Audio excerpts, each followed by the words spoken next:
Hoje é 26 de agosto de 2014, estamos aqui na terceira aula do módulo Conversão 3.0, do curso da quarta aula, Estratégia em Gestão Estratégica de Marketing Digital.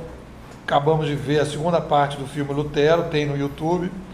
Vimos a primeira hora na semana passada e agora vimos a segunda parte, de uma hora para frente. E é isso. O que as crianças acharam? Gabriel, como é que a gente compara isso aí com o nosso dia a dia aqui? Professor, confesso que ainda estou aí estabelecendo essa conexão ainda, não consegui muito. Quem quer falar? Fala, Vitor. Tiveram, assim, o filme é muito bom e, assim, dá para traçar algumas relações. Por exemplo, eu lembrei muito quando o Lutero se ausenta da reforma em si, eu lembrei muito daqueles protestos que começaram com o aumento da passagem, que começou não são apenas 20 centavos, que tinha idealizadores por trás do projeto, por trás do protesto. E eles pararam de liderar um pouco depois. E aquilo foi tomando uma proporção maior. E com outros ideais também. Por exemplo, não queremos partido político, bandeira, essas coisas.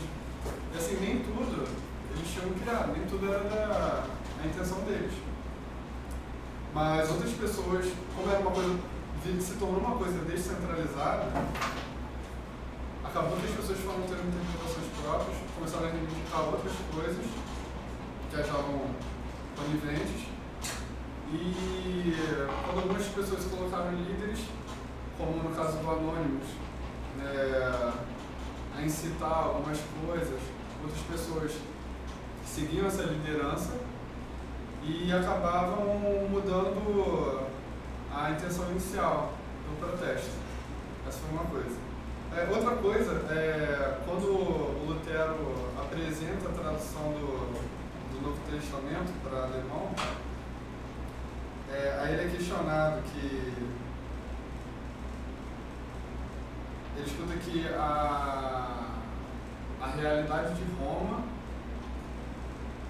é que a gente tem que obedecer, algo assim. E aí ele fala, não, eu não obedeço à realidade de Roma, eu obedeço à realidade de Cristo.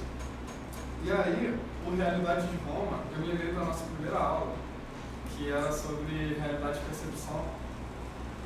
E eu associei que a realidade de Roma, na verdade, seria a percepção romana sobre a realidade de Cristo, que seria exatamente o que havia de bruto, assim, em comum para todos.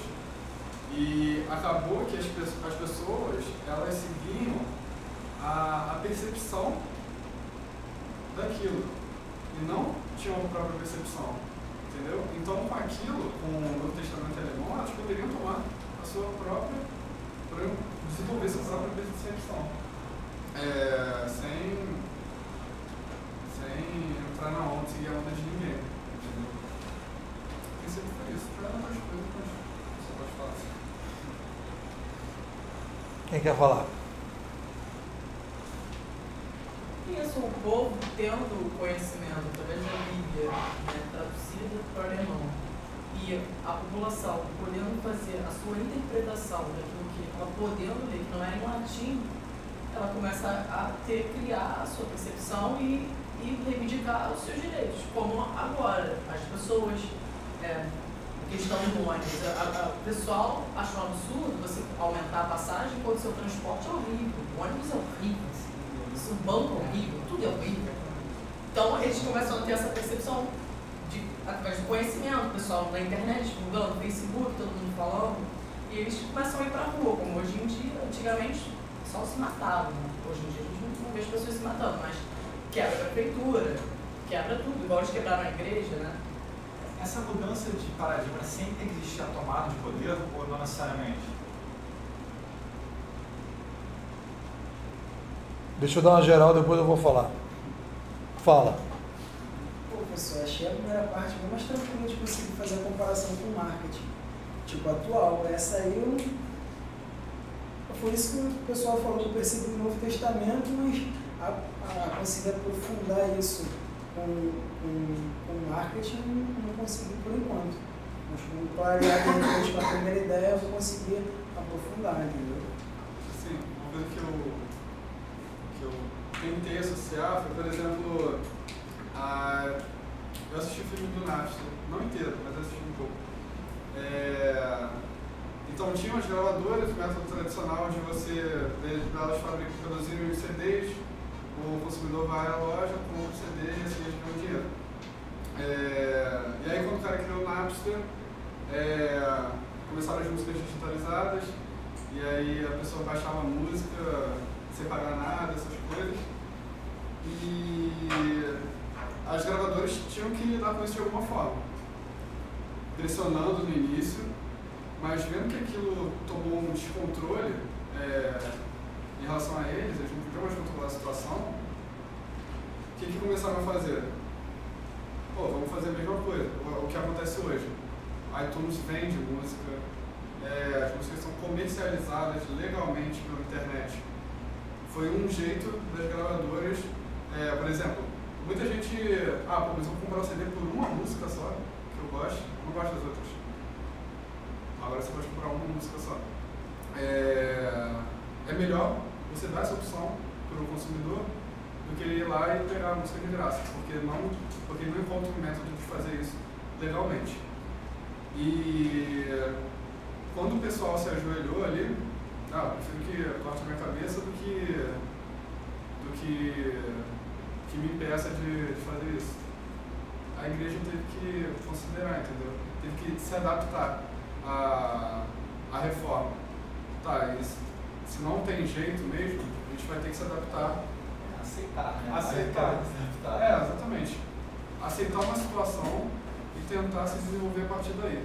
Não mais aquela de apenas repreender, mas já considerar o que está acontecendo e a partir daí traçar uma nova trajetória. Foi o que, pelo que eu tenho entendido, a indústria musical teve que fazer.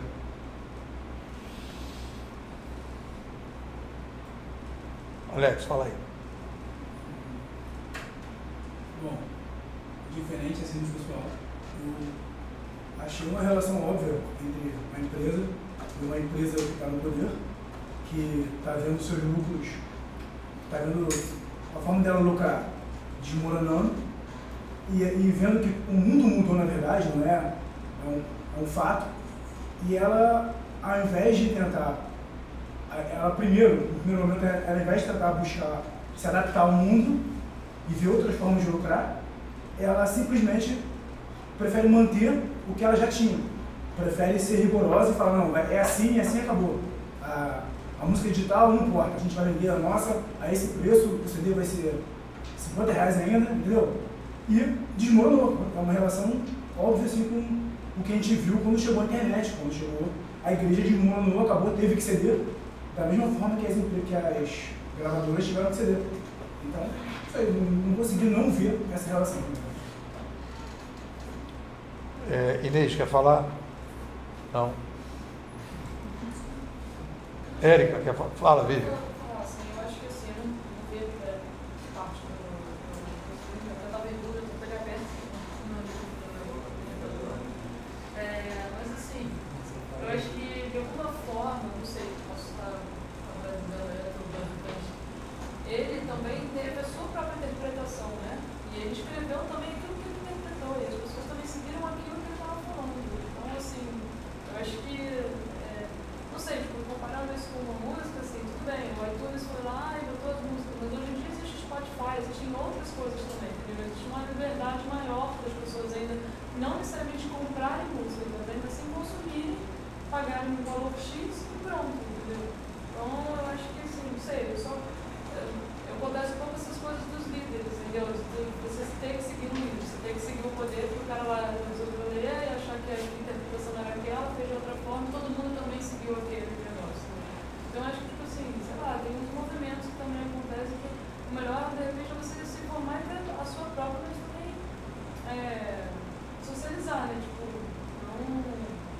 que a sua é única e diferente. Tem as outras também. Eu não sei, tô falando isso.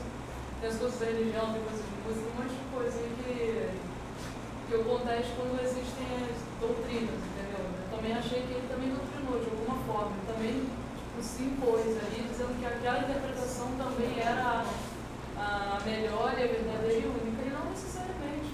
Poderiam ter várias. Alguém poderia pegar a Bíblia e traçar ela com várias gírias e pronto. Eu concordo com ela. Fala, Gabriel. Eu acho que a questão é que ele deu a alternativa. E naquela época era o que se faltava, mas não necessariamente ele deu a verdade, ou ele deu o caminho, ou ele deu. Ele simplesmente falou o que ele acha. Ele falou, eu interpreto assim. É impossível dos bons ou não. Mas eu acho que ele criou uma alternativa apenas. Ele não abriu o caminho da verdade, ou a Bíblia é isso, a fé é isso, a fé em Cristo é isso. Eu acho que não. Acho que ele falou, eu acho que a fé em Cristo, para mim, é isso aqui. Chega ali quem achar que. Eu achei genial a relação que o Vitor fez com o movimento do transporte público, porque foi realmente isso. Aí, quando os organizadores saíram, entrou Black Bloc, entrou Anonymous. Mas saíram quando começou a se tornar mais exatamente, aí, então é uma coisa mais. Não, sim, eles saíram e o movimento continuou e outros tomaram a frente e você viu que começou a perder força, porque, peraí, ainda bem isso aqui. Não. Aí foi acabando. Várias lideranças pensando em coisas diferentes. Já passaram que tá muito mais caro. Tá tudo mais caro e aí. Eu acho que em relação aumentar na época, que eu acho que é uma coisa que aconteceu ali, foi igual o que você viu no filme. Por mais que não tenha dado nada, porque a gente não está concordando. Foi vários que naquele momento. Foi vários da época, mas e depois? Mas Quando não funcionou, foi muito mais. A igreja ela só aceita porque todos ali ficam contra ela, e não podia matar todo mundo. É basicamente isso. E o que você tem acontecendo quando teve a greve e tudo, teve uma repercussão tão grande que eles não podiam chegar e falar, a gente vai aumentar mesmo assim. Eles esperaram acalmar a situação para poder aumentar e só aumentaram depois. E hoje a igreja continua vendendo espaço no céu, continua vendendo.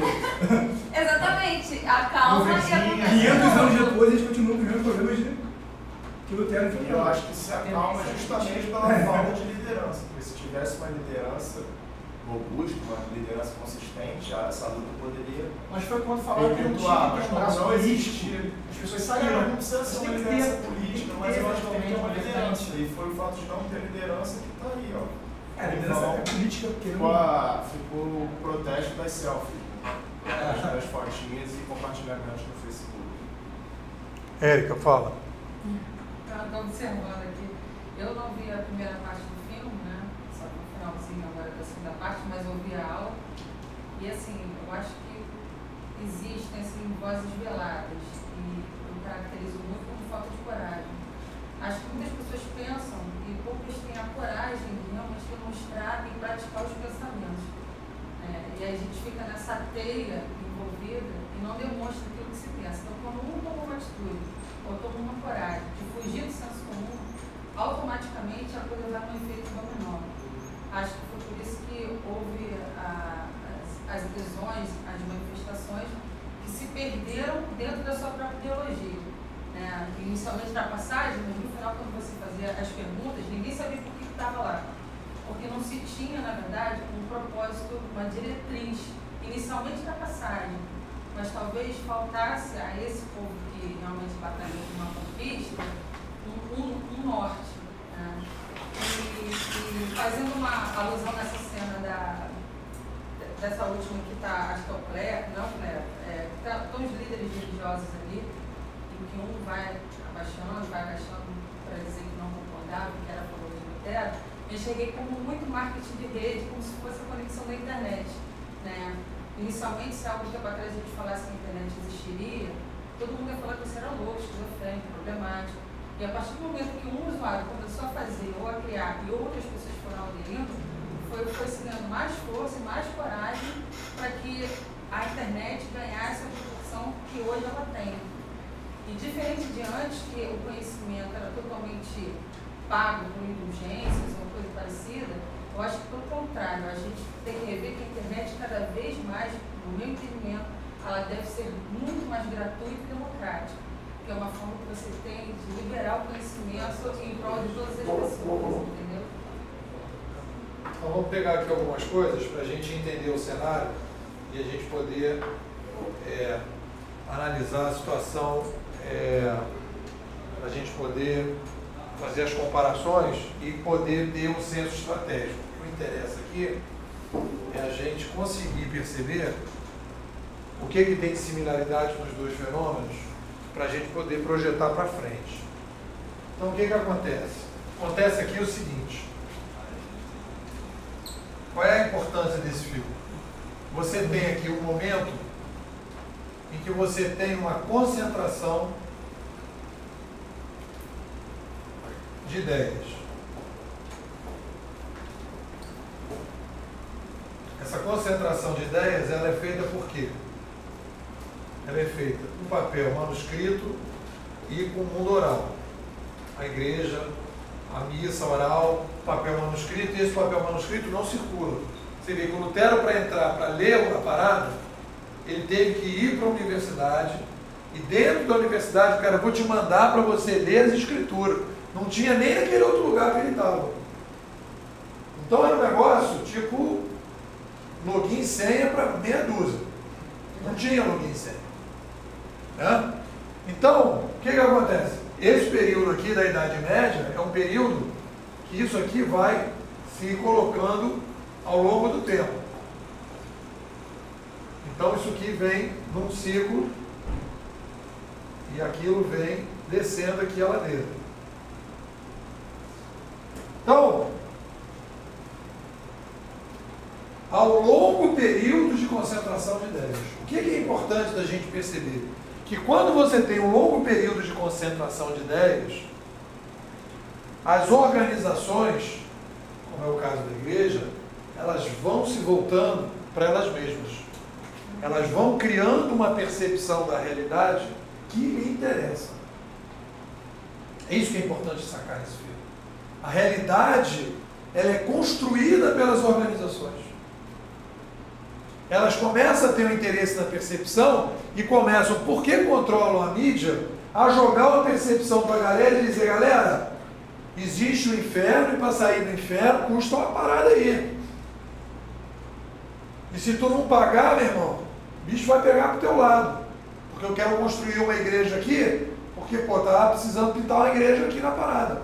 É sempre o poder liberando com medo, né? Hã? Sempre o poder liberando com medo, com ameaça, né? Cuidado aí, do não sei o que. Temer a Deus do que faz uma menção a isso. Foi o medo que também parou as manifestações. Não foi falta de liderança, foi repressão, na minha opinião, entendeu? Foi o que eles fizeram para reprimir todo o que a gente vai falar, as pessoas pararam de ir. Falta de liderança. Olha só. Falta de liderança não estava muito bom, mas a repressão foi forte. Olha só, depois a gente vai falar aqui das manifestações. Então, o que acontece? Surge um fenômeno. Como é que esse processo aqui é interrompido? É isso que eu quero que vocês saibam. Eu vou comentar um pouco o que vocês falaram. Existe um ponto de inflexão que esse processo aqui começa a entrar numa fase final. E você começa um novo ciclo. Por isso vocês têm que ver esse filme para poder entender o que está acontecendo agora. O que acontece? Essa percepção, e a gente começou a trabalhar isso na primeira aula, essa percepção, ela vai começando a criar uma espécie de hipnose social. Todo mundo começa a pensar igual.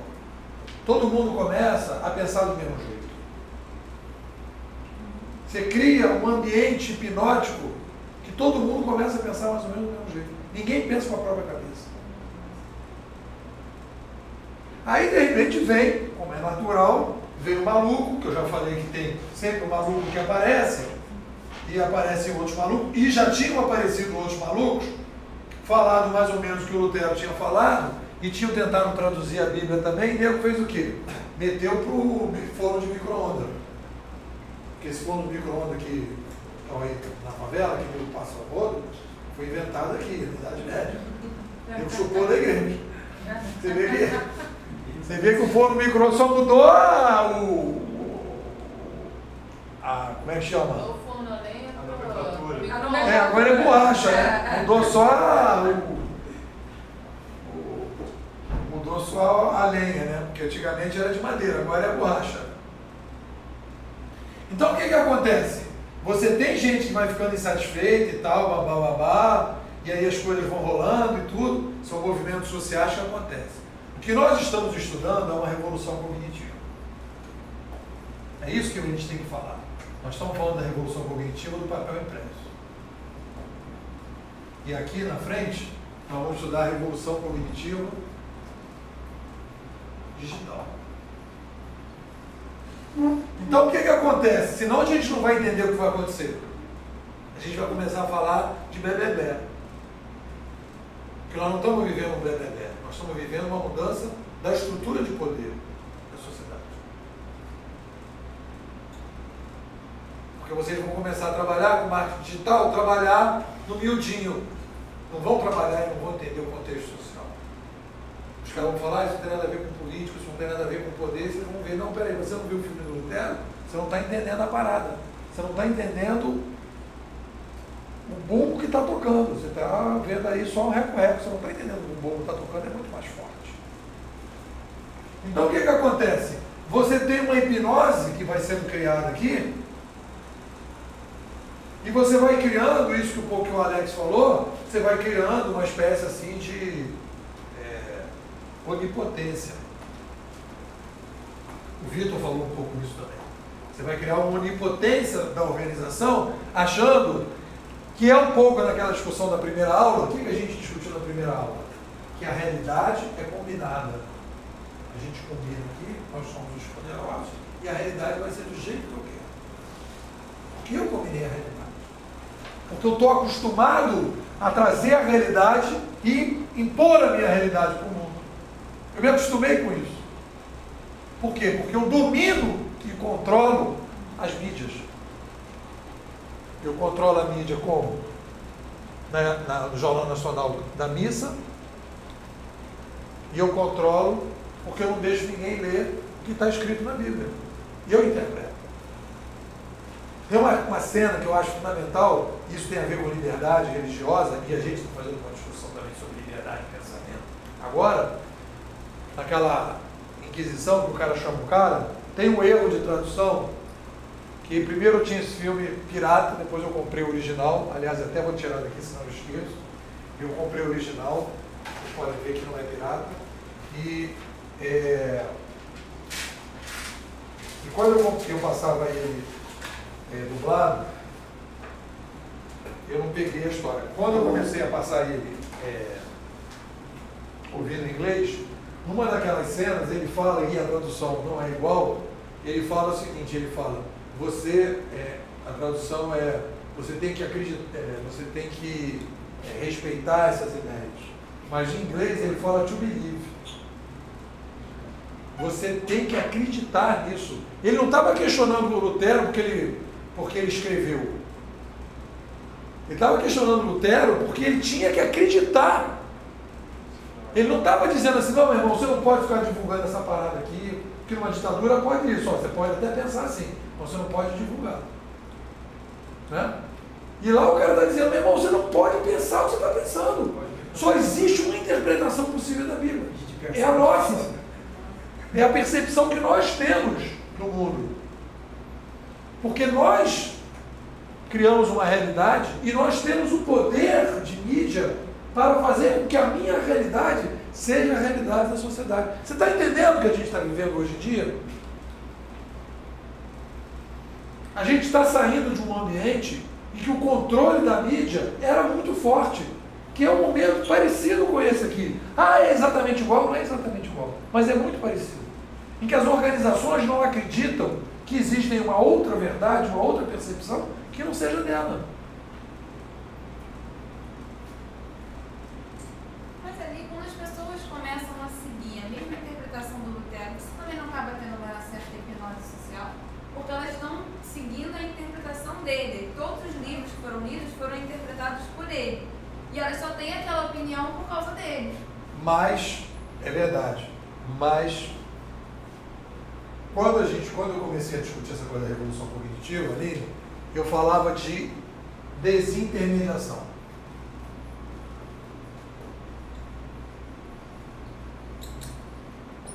eu achava que a gente estava vivendo uma desintermediação. Está vivendo, de certa forma, você vai ver nessa época, uma desintermediação. Mas no fundo, o ser humano, ele, no fundo, o que você vai construir é uma reintermediação. Você sai de uma caixa e vai para outra caixa.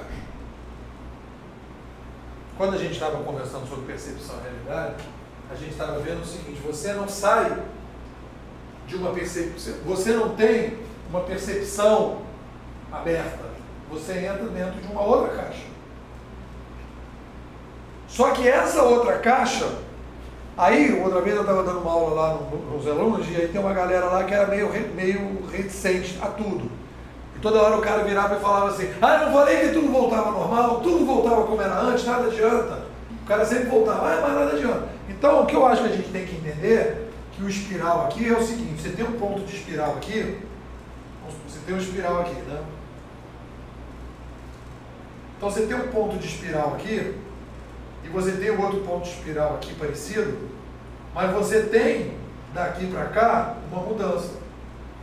Qual é a mudança? Depois, qual é a consequência dessa mudança? Quando ele traduz a Bíblia para o alemão, aquele garotinho lá que vai ser queimado, o Eric Urick, que ele vai ser queimado, ele fala: eu quero que as pessoas tenham a emoção que eu tive, de conseguir ler a Bíblia diretamente. Pode ser a Bíblia que o Lutero fez, mas o cara começa a ler direto, em alemão. Sabe qual é o resultado disso? Depois que o Lutero fez a reforma, teve ali, em primeiro momento, teve uma galera que foi ali, lendo aquele negócio, mas como a ideia era interpretar a Bíblia, você começou a ter divisões, tanto que hoje você tem a igreja evangélica, tem 80 igrejas. Cada pastor inventa uma igreja diferente. Hoje o que você mais escuta é: você não está interpretando da forma certa. Exatamente. Não, é verdade, isso que eu falei. E embora sigam a mesma Bíblia, as interpretações são completamente diferentes. É como se existissem vários Luteros em cada houve um estímulo para fazer uma interpretação distinta em relação a isso. Então, aí o cara vai dizer: ah, mas estão seguindo a mesma Bíblia. Mas você vê que o ponto é diferente.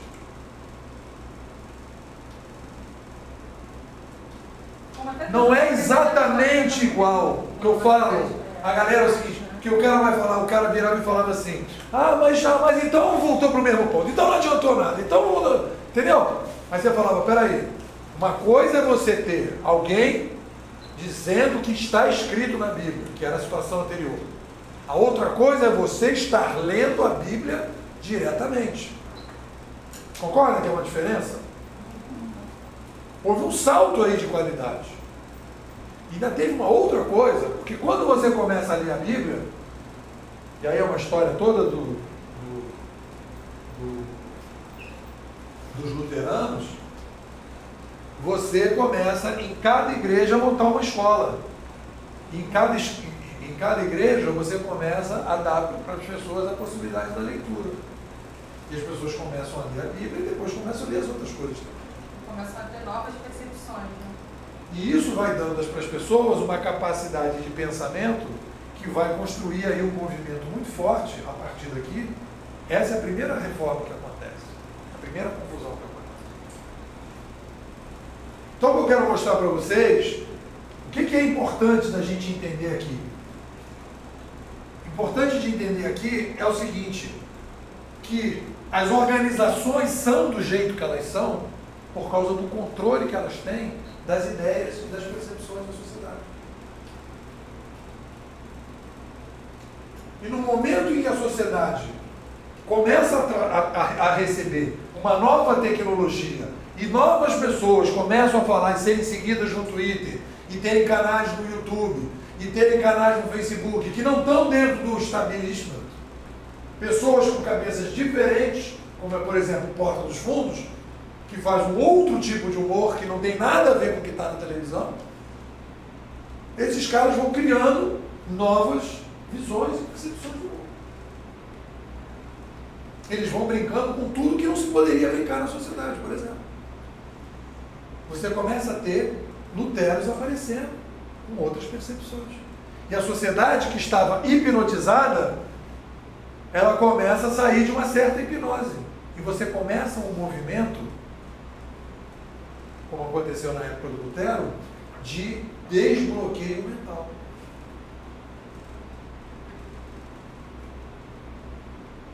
Você começa a viver uma revolução cognitiva, porque você começa a fazer uma alteração no próprio cérebro. Depois nós vamos discutir isso.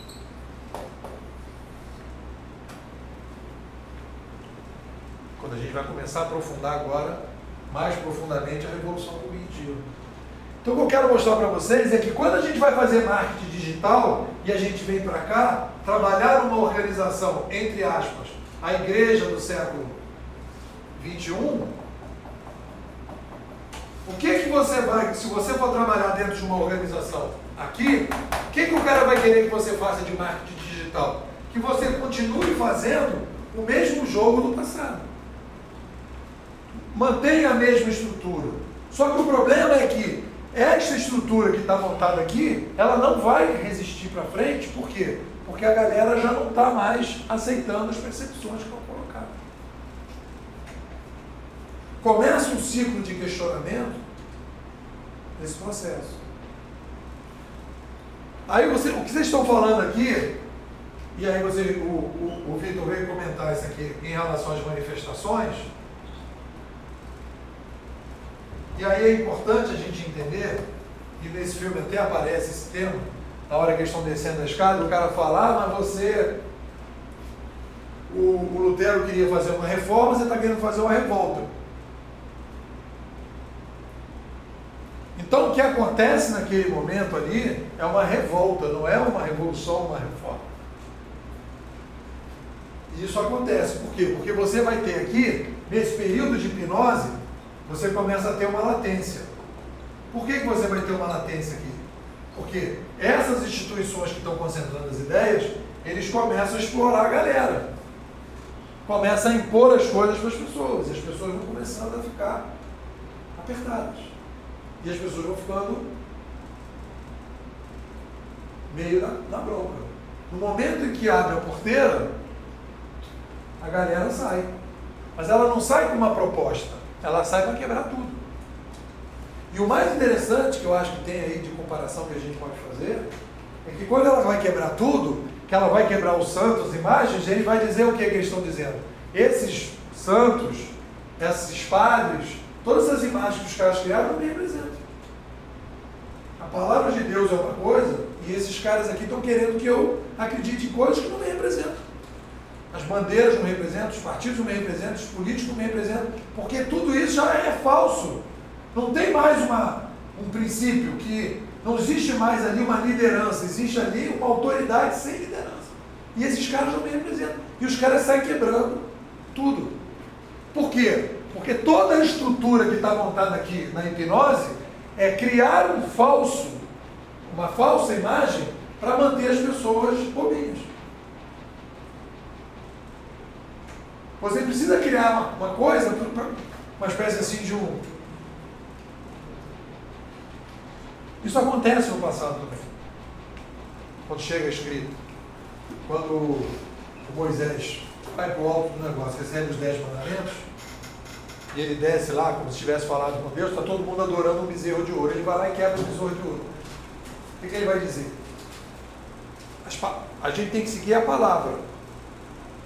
Nós não temos que seguir a imagem. Isso lá atrás, há 10 mil anos, quando você chega no escrito.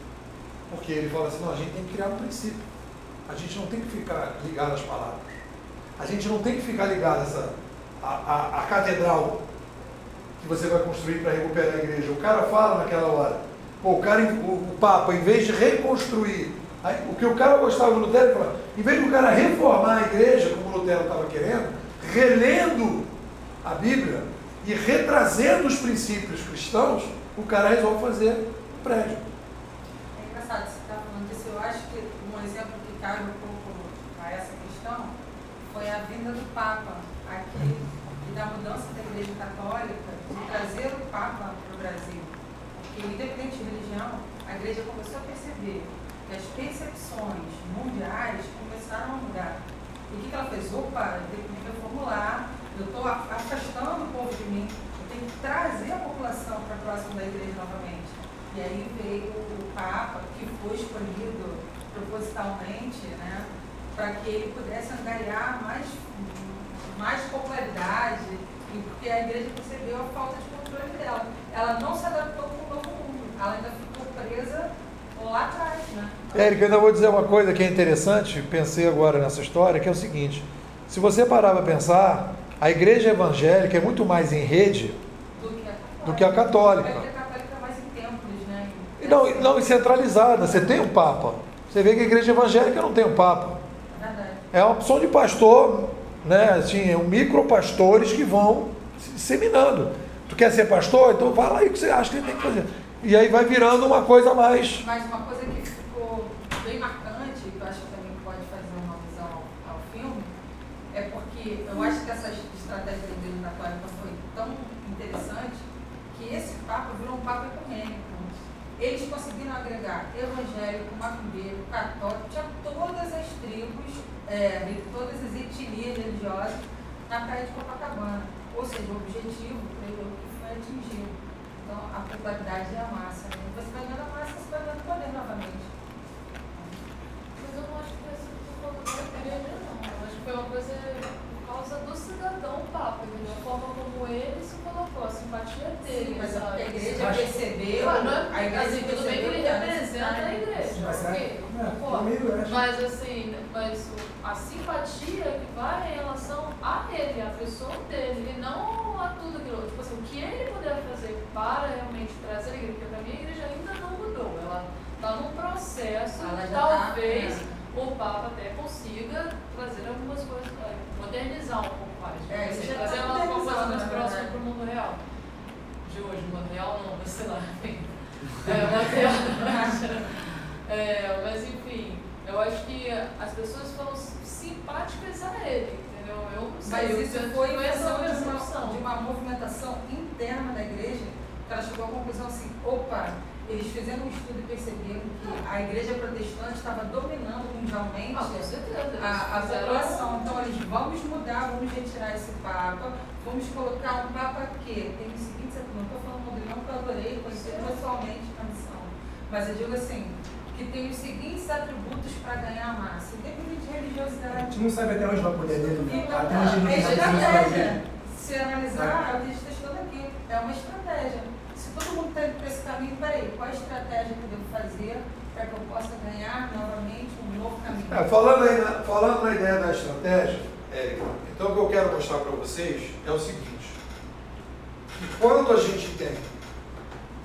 gente tem uma revolução cognitiva em curso, você tem um processo de saída da hipnose. Isso as pessoas não percebem. Porque a gente está intoxicado dentro da nossa situação e você não consegue perceber essa hipnose porque você não acha que a gente está saindo, por exemplo, de uma ditadura cognitiva. Você não acha que a gente está hipnotizado.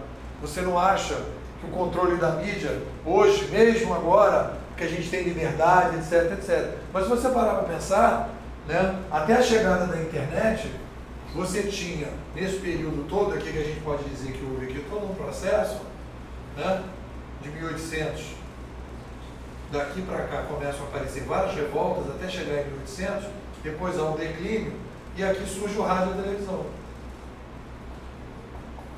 Quando surge o rádio e a televisão, isso aqui se concentra de novo. Isso aqui há um período aqui de expansão, surgem várias revoltas aqui e revoluções, vários pensadores, vários filósofos, há um iluminismo que nego chama, né? Iluminismo, há uma renascença. Tem uma coisa interessante de vocês verem que o Lutero fala, naquela hora que ele está lá naquela Inquisição, ele fala o seguinte: não adianta você vir me convencer do que você está dizendo que é bom e a tua interpretação da Bíblia, que é o seguinte: se você não conseguir me convencer a partir da minha consciência, você pode me matar, que eu não vou mudar.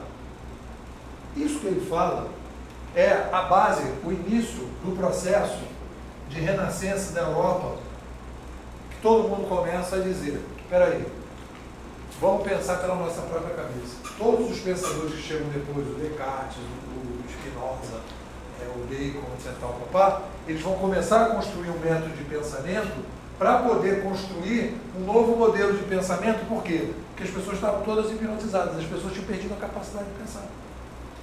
Que é o que está acontecendo agora. Porque a gente viveu um controle muito forte das ideias. As pessoas não têm capacidade de pensar sozinhas. A escola forma a gente para pensar o que eles mandam. A escola não é assim? Você não vai fazer uma prova? Você não recebe uma disciplina? Você não tem que fazer uma prova para dizer que aprendeu aquela disciplina? O que você aprende na escola da tua cabeça? A escola está preparando a gente para pensar pela própria cabeça? Ou repetir o que está pronto e colocado e interpretado na sociedade? Estou perguntando para vocês. Decorar, você tem que decorar e provar para o professor depois. Então o que acontece? Você vai ver que todo modelo é o mesmo modelo. Há uma concentração de mídia, as organizações se empoderam, elas ficam onipotentes, elas hipnotizam as pessoas e a gente vai seguindo que nem uma manada.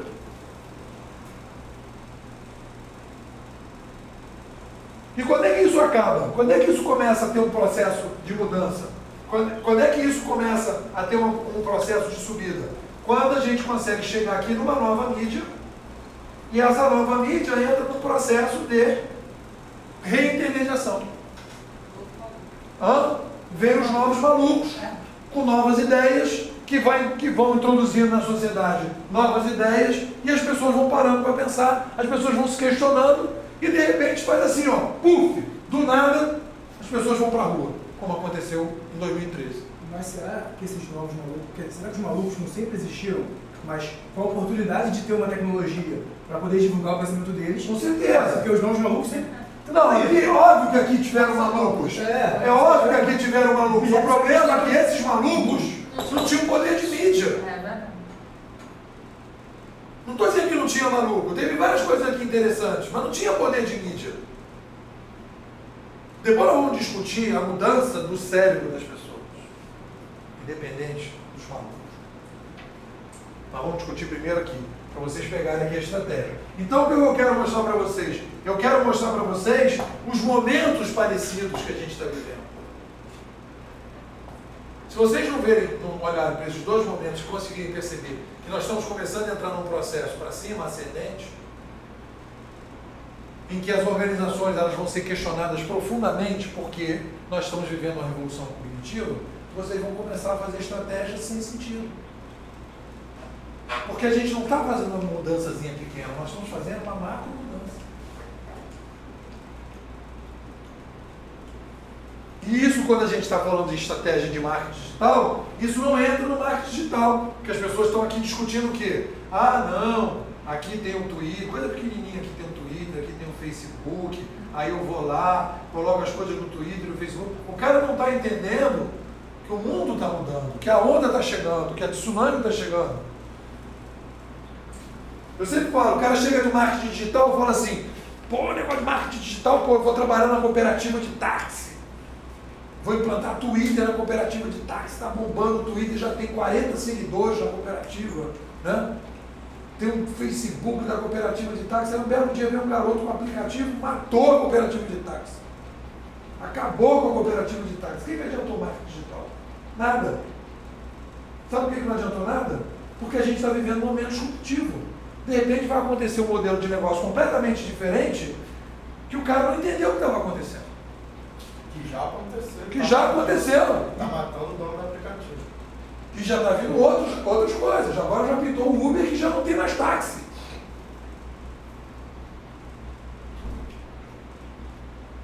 Então a gente tem que entender que nós estávamos presos e sufocados por uma mídia e agora a porteira abriu, galera.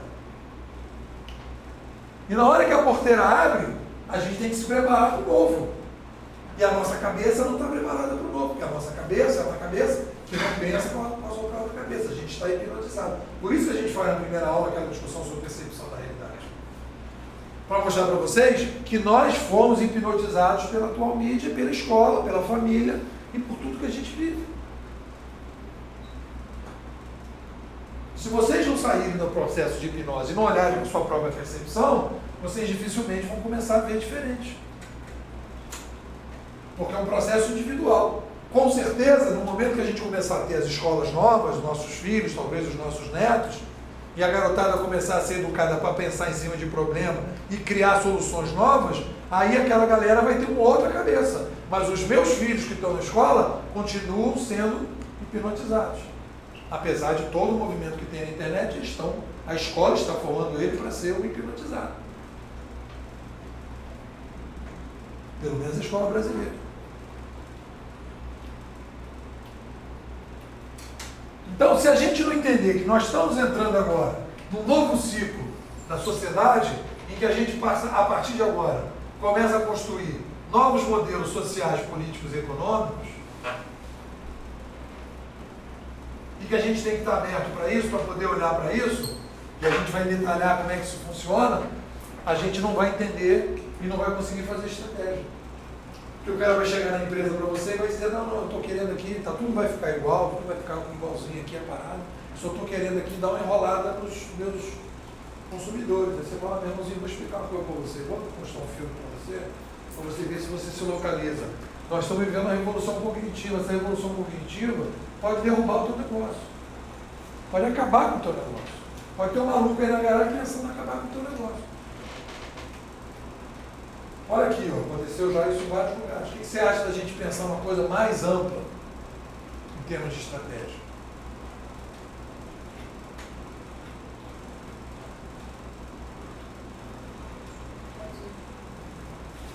Inês, fala agora, está devendo. Fazendo só assim um apanhado de todo mundo falou, eu acho que também há outra coisa que eu acho que é interessante, que é o facto, por exemplo, na cena em que o Lutero vai à igreja parar com a destruição da igreja, eu acho que esse é o perigo também das revoluções cognitivas, que é o facto de haver sempre uma cabeça pensadora que conduz a sociedade, não é, a rebelar-se contra determinados dogmas ou contra determinadas ideias que são instituídas. Mas o problema é quando a percepção das pessoas cai exatamente no outro oposto. E daí que eu achei realmente curioso ter falado da intermediação e da desintermediação, não é? Que no fundo já é uma intermediação que eu acho que já vai buscar as influências das novas percepções de uma forma se calhar um bocadinho mais equilibrada. Eu não acredito, isso que você está falando, Inês, eu não acredito nessa história de que agora você não tem liderança. Eu acho que mudou o modelo de liderança. Se não tivesse mais liderança, você não teria 5 mil caras seguindo uma pessoa no Twitter e outro sendo seguido por 200. Aquele cara que é seguido por 5 mil, por que ele é seguido por 5 mil? E o outro é seguido só por 200. Está acabando a liderança. Então, na verdade, o que você está fazendo é criando um modelo de uma liderança menos sólida. Porque você pode não seguir mais, você pode ter várias pessoas, você pode fazer uma coisa diferente. Você não é obrigado a seguir.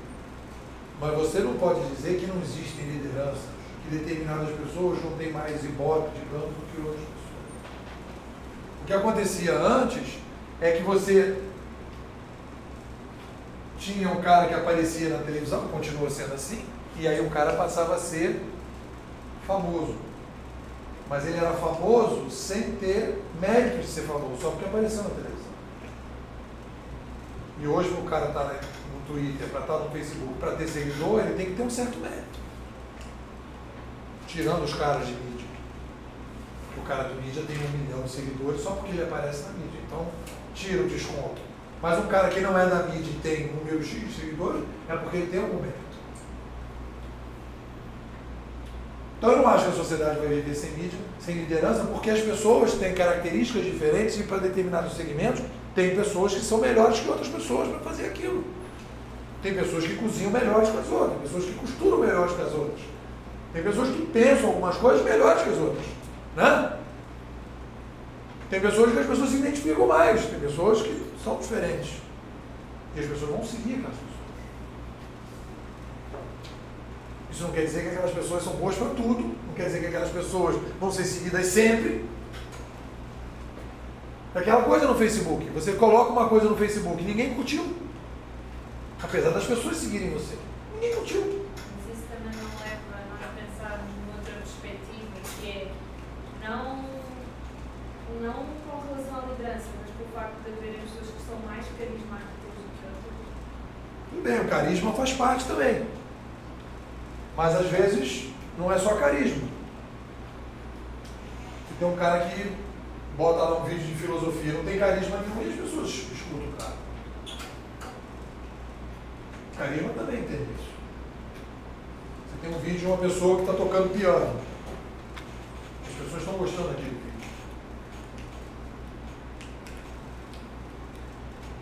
Então, o que eu quero passar para vocês, como ideia de revolução cognitiva, é: existem similaridades entre 1450 e 2004. São dois momentos em que você tem uma mídia que está concentrada e essa mídia se desconcentra. E no momento que essa mídia se desconcentra, ela cria um fenômeno, e aí a gente pode agora fazer o gráfico aqui. Ela cria um fenômeno, 1450, 2004. Ela cria um fenômeno que a gente vai chamar aqui os dois de revolução cognitiva. Então, quando a gente vai trabalhar o tal da conversão 3.0, que a gente é o nome aqui do nosso módulo, eu quero dizer para vocês o seguinte: esta é a minha percepção sobre esse fenômeno, para dizer que neste momento e neste momento você tem uma hipnose aqui e você tem uma hipnose aqui, uma alta taxa de hipnose.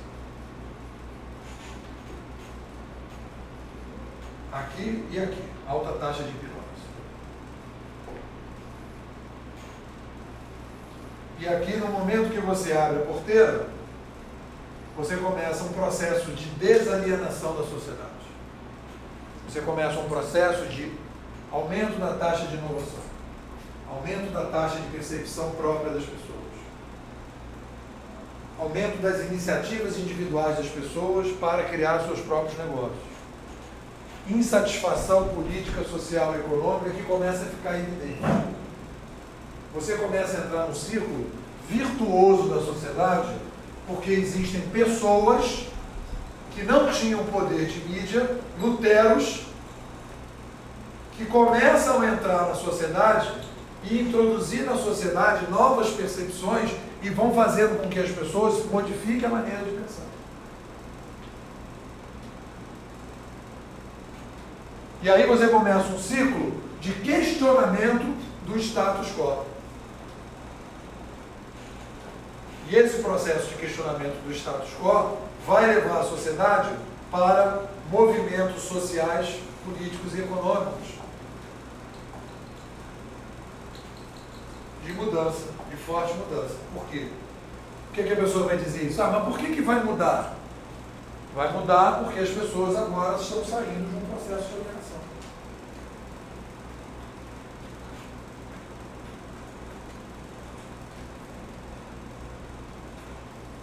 Vitor, fala. Eu não tenho nada para falar. Nelson. Também ainda não, professor. Eu pensei muito nesse lance que o senhor falou mais cedo do desbloqueio mental, né? Porque às vezes a gente nem percebe que a gente está vivendo uma mudança. E agora vendo o filme do Lutero, dá para ver claramente. Vou fazer uma comparação, não sei se estou certo, com aquele imperador e um diretor de marketing. Não sei se estou certo. Eu posso fazer essa comparação? O imperador? O imperador. Ele era leal às que acontecia ali da igreja, os mandamentos.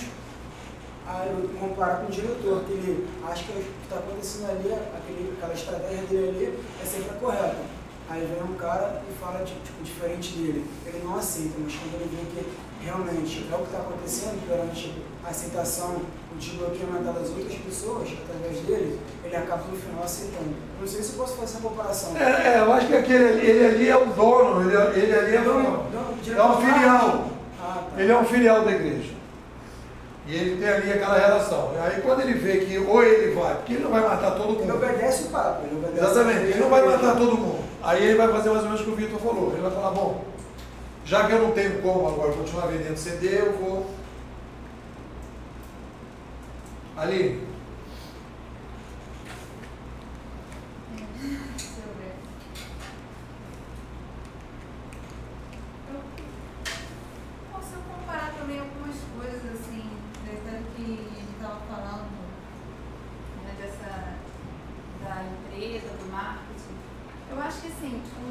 As empresas elas têm essa dificuldade de aceitar o novo porque é um risco, né? Você chegar e pensar diferente do que todo mundo está pensando.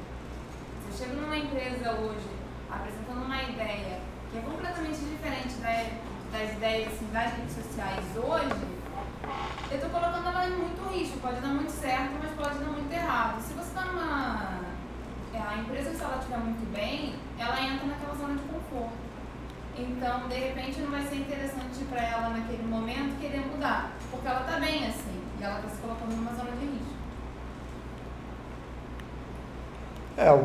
O problema é que as empresas... o que eu quero passar para vocês é o seguinte. As empresas são o que elas são por causa do controle da mídia. Não sei se ficou claro isso para vocês. As empresas não são o que elas são porque são. Elas são o que elas são e estabelecem uma relação com o consumidor e com o cidadão. Elas têm uma própria visão delas mesmas? Não, porque elas conseguem impor à sociedade a sua percepção. E as pessoas ficam à mercê dessa percepção. E as pessoas não conseguem impor uma contra-percepção. Por exemplo, uma coisa que passa não tem nada a ver com isso, isso não foi abordado aqui. Mas o fato de revelar, por exemplo, as pesquisas para o presidente do Brasil, eu sou contra. Porque eu acho que faz você pensar como uma massa, entendeu? Você vai entrar num jogo de, então vou votar fulano, porque esse fulano vai terceiro, segundo, primeiro.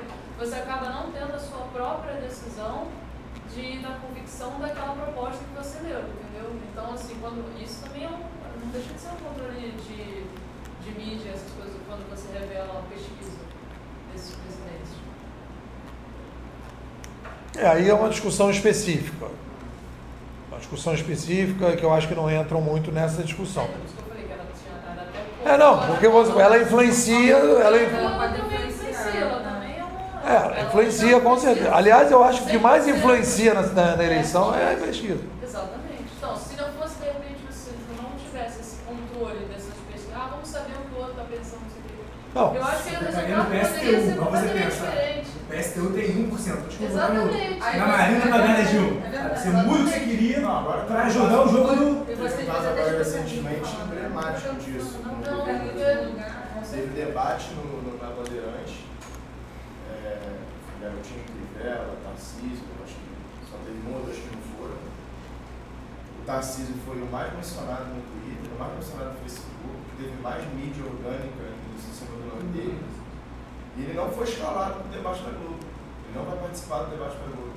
Mesmo tendo todas essas estatísticas e menções a favor dele, ou seja, uma organização tentando manipular de alguma maneira a percepção dos eleitores. Algo que funcionaria legal hoje na internet, mas agora você já sabe, você vai poder divulgar isso. Sim, já está sendo já vão ver aquilo já com essa. Mas aqui vai se tratando de eleição de então já parte desse pressuposto que o cara nem está. O que acontece? Olha só, o que você está falando, que é interessante, o que acontece aqui é o seguinte. Só para aproveitar o gancho, e assim, o quanto é desconhecido a consequência dessa virada, dessa retomada. Quão é obscuro a gente pensar que depois de 100 anos de mentes atrofiadas, uma revolução dessa, o que pode causar? Na verdade, ninguém sabe o que pode acontecer. Pode ser para o bem, pode ser para o mal, as pessoas podem... O fato de pensar, depois de anos de cabeças atrofiadas, o fato de pensar com a própria cabeça pode ser uma consequência trágica hoje em dia. Talvez há 200 anos atrás ou 300 anos atrás. Não, eu acho que, eu acho que o que acontece, o que a gente tem que entender é qual é a discussão importante. Primeiro, estar pronto para grandes mudanças. perceber que não é um processo simples, é um processo complexo e que nós estamos entrando num processo de grandes mudanças. Depois nós vamos ver por que essas mudanças acontecem. E o que acontece aqui? Esse processo, ele vai sendo estruturado aqui e sendo preparado as pessoas para que em 1800 a gente pudesse mudar o modelo de governança, para a gente poder começar a votar e a gente começar a mudar aquele modelo do rei ser escolhido por Deus. Que a igreja definia quem era o rei era escolhido por Deus e as pessoas tinham que aceitar aquele rei durante 20, 30, 40 anos. O rei era uma coisa que vinha do sangue. Todo questionamento que começa a partir daqui é um questionamento do rei. Aquele questionamento do Lutero é o primeiro questionamento do poder da autoridade. Será que é isso mesmo? Todo mundo começa. Mas vem cá, será que é isso mesmo? Será que é isso mesmo? Isso que você está falando. Por que o cara não vai participar do debate? Será que é isso mesmo? Será que é assim mesmo que tinha que fazer? Pô, será que é assim que deve funcionar uma eleição? Será que é justo isso acontecer? Pô, mas peraí. Imagina se lá atrás você ia pensar isso. Você podia até pensar, de repente esse cara podia participar, mas todo mundo está falando. Aí você fala, pô, mas sacanagem isso. Por quê? Você começa a ser bombardeado por esse questionamento. É isso que começa a acontecer nesse processo aqui também. As pessoas começam a se perguntar, será que é isso mesmo? Até chegar aqui em cima, primeiro em 1600 e pouco, depois em 1800, cortar a cabeça do rei. E dizer, não, agora a gente vai escolher o rei. Passou 350 anos para chegar nisso. E não ia chegar se você não tivesse a mídia descentralizada aqui. Passou por vários Luteros, vários malucos, colocando ideias na sociedade, várias percepções. As pessoas foram vivendo isso tudo, até chegar lá em 1800, e aí você construir um novo modelo social, político e econômico. E começa tudo de novo. E é aqui que surgem as organizações. As organizações que nós temos hoje, o modelo atual das organizações surge aqui. Então o que eu quero mostrar para vocês é que as organizações que nós criamos aqui em 1450, as novas organizações, elas começam aqui e são criadas em 1800. E essas que estão chegando em 2004 são filhas dessa revolução cognitiva que a gente está vendo. Elas cresceram, surgiram, e o modelo das organizações que vocês trabalham, que vocês assistem, a escola, a universidade, todas foram criadas a partir de 1900. Tem 200 anos. E por isso que eu digo, a gente vai mudar de novo. O modelo que a gente está construindo hoje é um novo modelo, e quando os nossos filhos, os nossos netos, ou os netos dos netos começarem a falar, vão dizer que o modelo das organizações que eles trabalham começou aqui em 2004, com a chegada da internet. Porque a partir daquele momento começaram a mexer nas percepções das pessoas. E o mundo entrou de novo no novo ciclo de mudança. E mudança radical das estruturas todas. É isso que eu quero passar para vocês. Nós estamos num novo ciclo, que toda vez que a sociedade está presa, hipnotizada e abre uma porta da mídia, você abre a percepção e as coisas começam a mudar na cabeça das pessoas. Isso é uma revolução cognitiva. Então, quando a gente vai fazer uma estratégia daqui para frente, nós temos que entender, agora a gente vai começar a trabalhar, o que vai mudar. E, professor, você não acha que diferente do primeiro momento, hoje em dia as organizações elas têm controle das consequências? Será que você entende? Dá um exemplo. Elas já medem o que vai acontecer e elas já... Proativas. Exatamente. Subjetivamente elas já têm controle. Vai acontecer isso, a gente vai fazer isso e vamos bloquear essa consequência. Exemplo, as manifestações, vamos usar isso por exemplo. A violência, vamos supor, alguém ia chegar lá numa hora e cortar a cabeça da Dilma? Não, nós fizeram isso lá, inclusive, hoje em dia tem. O cara já tem uma percepção de que ninguém pode cortar a cabeça de ninguém, a vida humana vale mais do que tudo, então não pode ter o assassinato. Gabriel, pode, mas espera assim, peraí, olha só, peraí. Eu estou falando aqui, ó. O Lutero está aqui. O Lutero não cortou a cabeça de ninguém. Só fez a revolta lá. Olha aqui o que nós estamos falando. Você está falando de cortar a cabeça aqui, ó. É outro momento. Muito lá na frente. Muito lá na frente. Você está comparando aqui com aqui. que eu estou falando para você é que isso aqui é uma revolta. O que nós tivemos no Brasil, nos outros países, foi uma revolta. Não tinha proposta. Talvez, se considerar o poder da internet o poder da imprensa, a forma de divulgar a coisa pode ir muito mais rápido do que... Pode ir muito mais rápido. Eu acho que vai ser muito mais rápido. Muito mais rápido. Eu acho que vai ser muito mais rápido. Mas eu vou mostrar para você, que eu quero mostrar para você, que aqui houve uma revolta, mas aqui já houve uma revolta com uma proposta. Mas eu estou te falando que eu achei que eles abafaram de um jeito, porque acabou. Essa história da manifestação não existe mais. Botaram punição para que se manifestasse durante a Copa de 20 anos. Não controlaram. Olha só, primeiro, olha só, vamos ver uma coisa assim. Primeiro, as manifestações aconteceram e ninguém conseguiu controlar. Saiu para todo mundo. Não foi? Mas controla, porque se você for qualquer país envolvido... A repressão, né? Não, quando foram milhões que ninguém controlou. Acho que... Controlou? Claro que controlou. Se você tivesse lá na frente da prefeitura... Controlou as consequências da mídia. O que aquilo ali simbolizaria? Eles falaram, vamos usar a nosso favor isso. Exatamente. Vendeu imagem pra caramba, controlou as pessoas, acima de tudo. Porque qualquer país, se você for na França, se você for há 10, 15 anos atrás, há 1 ano, há 5 anos atrás na França, tem revolução, tem repressão, e as pessoas continuam indo na rua, continuam se rebelando, continuam quebrando tudo. Olha só, Gabriel, olha só, isso que aconteceu aqui no Brasil foi uma revolta. As pessoas foram para a rua, houve um refluxo. Só que o que foi colocado aqui, toda aquela manifestação, tudo aquilo que apareceu, né, eu digo, foi uma revolta. Existe uma diferença entre revolta e reforma e revolução. Para mim é reflexo da falta de liderança.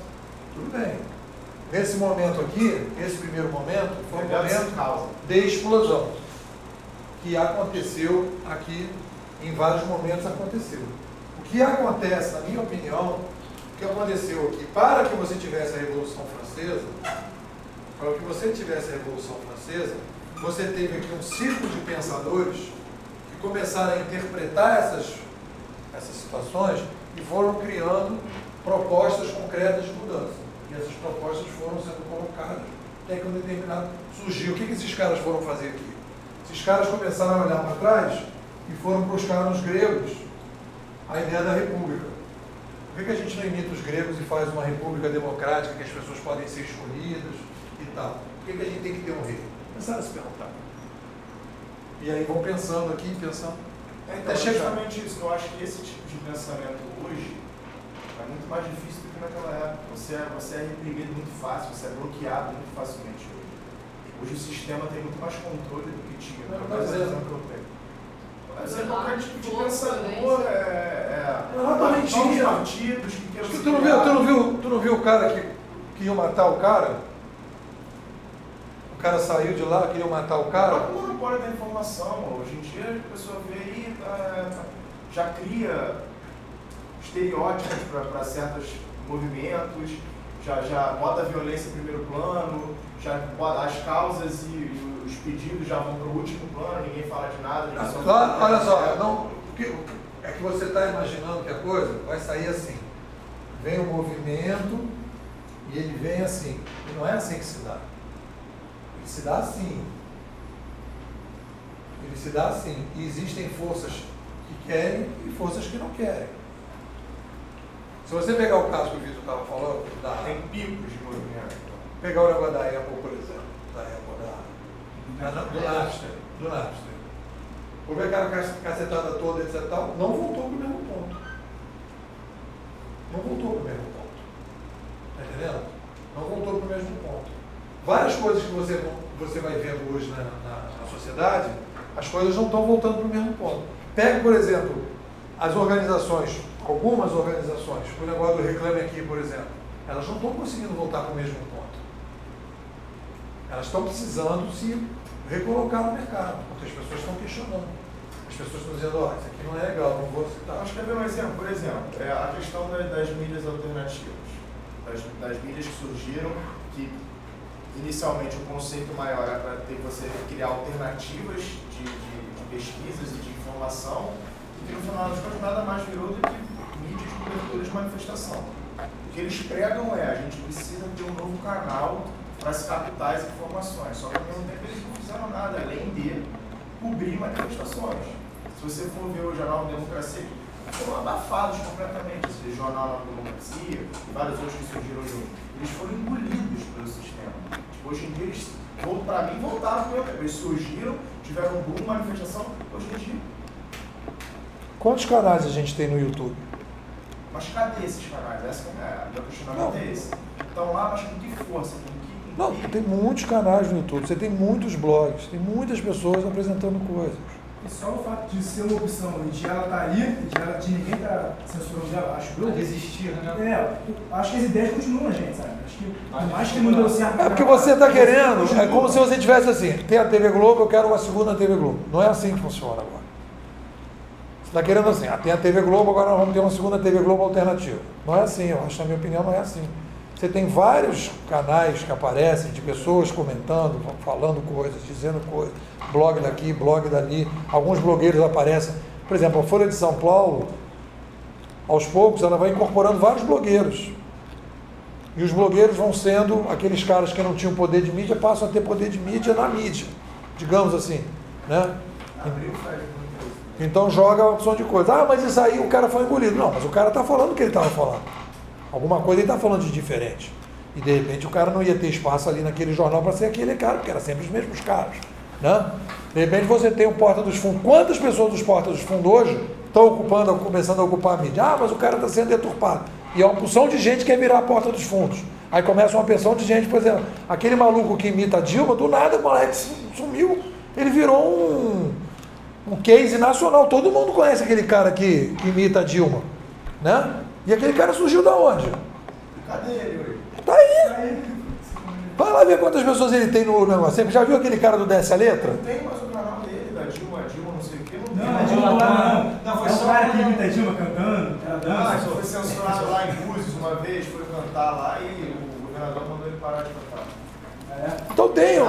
Então o que eu estou falando é o seguinte, você tem uma mídia alternativa, que ela vai se aparecendo, ela vai se construindo, que ela vai construindo modelos e micromodelos que vão aparecendo, e isso está formando um outro tipo de percepção das pessoas. Né? Você tem regularidade em alguns canais, você tem coisas que tem canal. Você vai pegar, por exemplo, aquele pessoal, não sei se você conhece o cara do Desce a Letra? É o Gordinho? Como é o nome dele? Cauê Moura. Ah, sim, o Cauê Moura. Pô, o Cauê Moura, ele tem 1 milhão de pessoas que assistem ele. Cada vídeo dele tem 1 milhão. Tu já viu ele falando? Tem um vídeo dos hipsters que eu acho legal. Cara, aquele cara tem 1 milhão de views. Você pega aquele pessoal lá aqueles programas que tem hoje, que nego inventou, né? Como é que chama? Aquele Barbichas, que faz improvisação. Você vai pegar um vídeo do Barbicha, tem 200, 300, 1 milhão de pessoas assistindo aquilo. Mas é engraçado, você deu 4 exemplos. Os 4 exemplos relacionados ao humor. Não, mas aí tem mais coisa, porque aí o humor bomba mais, mas você tem gente. Você vai pegar, tem um canal, se você quiser ver, que tem, chama A Hora da Coruja, sobre filosofia. 50 mil caras assistem aquilo. Né? Você tem os vídeos de aulas da Univesp TV. Tem uma opção de gente que assiste aqueles vídeos daquelas aulas. Né? Você tem blogs de pessoas que escrevem sobre vários assuntos. Blog de nego que faz game. Então você tem uma dispersão de coisas aí, de negócio, que você não tem uma outra TV Globo. Você tem uma pulverização de coisas e as pessoas sobem e descem e as pessoas vão entrando. Né?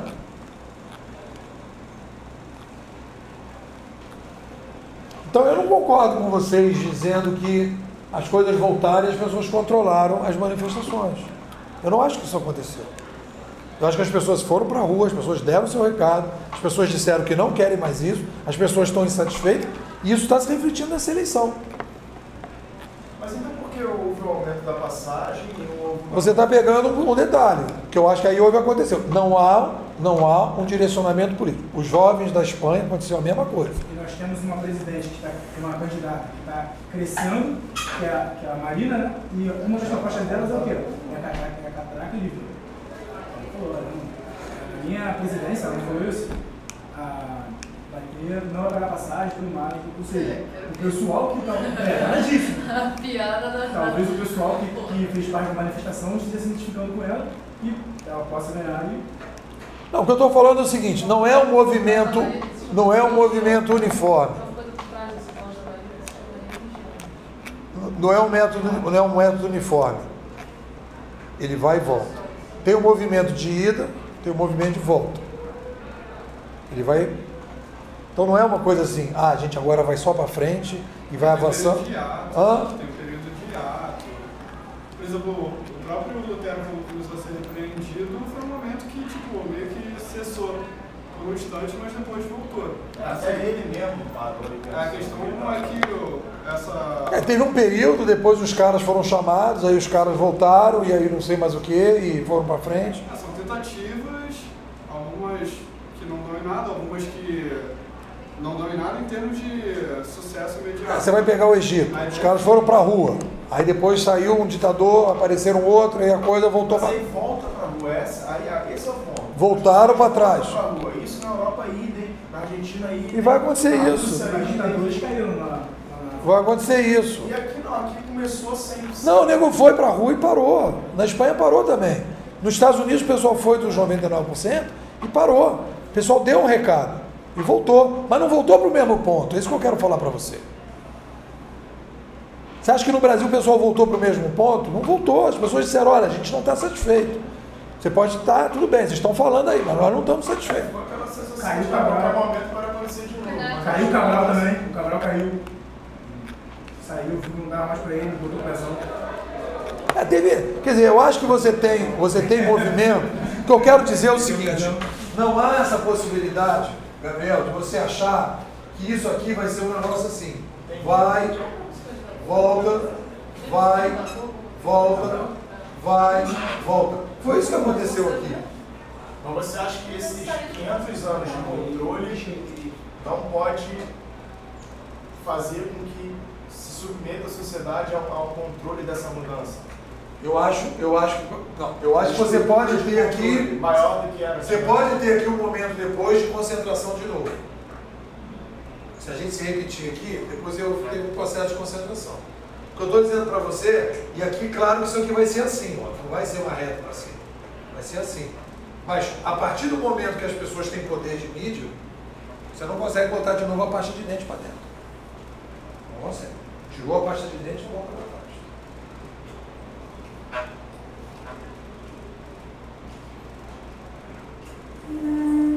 E você vai ver que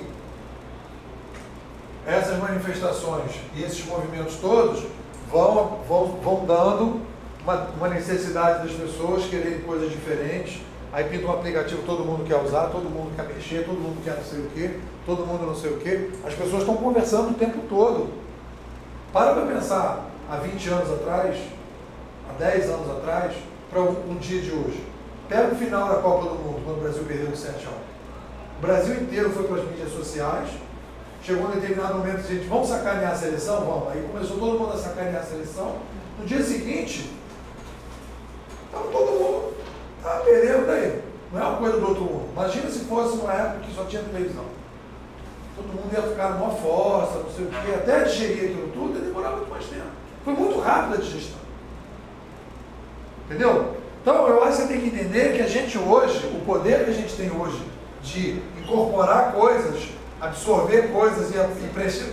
Você vai ver, já na Folha de São Paulo, a pesquisa da Folha de sexta-feira, que vai impactar essa do Ibope agora, já vai ter mudança radical na pesquisa na Folha de São Paulo. Porque todo mundo já está vendo, está todo mundo discutindo, está todo mundo trocando. Foi a Marina mesmo? Peraí, o que é a Marina? Peraí, me fala aí, o que é essa parada de evangelho? E todo mundo trocando, e todo mundo vendo vídeo, nego entrando no vídeo, peraí, deixa eu ver o que é. É rapidinho, amiga minha, rapidinho, peraí, deixa eu ver os vídeos e tal, me mandou vídeo e tal. É muito rápido. A pessoa aprender o que está acontecendo e poder pegar as informações e dizer, deixa eu pensar. Muito bom isso, uma passagem. Não, então tem uma opção de coisas sendo discutidas. Então o que eu quero mostrar é que esse processo não é um processo retilíneo que a gente está aqui e que então, tem um controle. Eu não acho que as pessoas têm esse controle. Você vê a indústria da música não tem um controle, você vê que as cooperativas não tiveram controle. Eu estou falando de tecnologias que entraram, que mudaram radicalmente o setor. Não volta mais atrás as cooperativas. Acabou. Não volta mais para trás comprar CD. Acabou. Daqui a pouco não volta mais para trás livro impresso. Cada vez mais vai ser mais digital. Acabou a ideia de você ver televisão sem estar com o aparelho do lado. Acabou a ideia de o cara estar falando na televisão, você está lá ouvindo e concordando com ele. Você está aqui do teu lado falando, pô, esse cara não sei o que, papai, olha só o que acontece. Entendeu? Então isso é uma coisa que está mudando e não tem mais jeito, não volta para trás. Então, a gente tem que entender que este movimento de ascensão, ele é um movimento que vai disparar novas mudanças mais para frente. E não será, Gabriel, com certeza, retilíneo. A gente não vai sair para a rua aqui em 2013 e tudo, de repente, daqui 2013, o nego vai ficar na rua 5 meses e vai cortar a cabeça do rei e vai tirar, não vai acontecer, vai ter um refluxo. Mas o refluxo não foi só porque as pessoas fizeram repressão ou porque os black blocs foram para a rua. Eu acho que o refluxo foi exatamente o que ele falou assim, cara, o que a gente está querendo? Já pararam as passagens, já seguraram os aumentos, o que a gente quer? Agora, não tem mais nenhuma proposta concreta, então não tinha proposta. Essa proposta, para a gente poder trabalhar, nós temos aqui um período longo para formular uma proposta de democracia digital. O que é a nova democracia? Como é que ela funciona? Quem está fazendo essa democracia?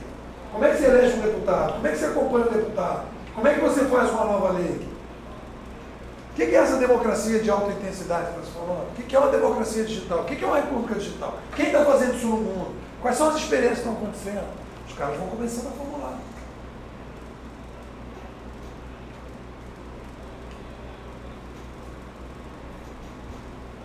Então,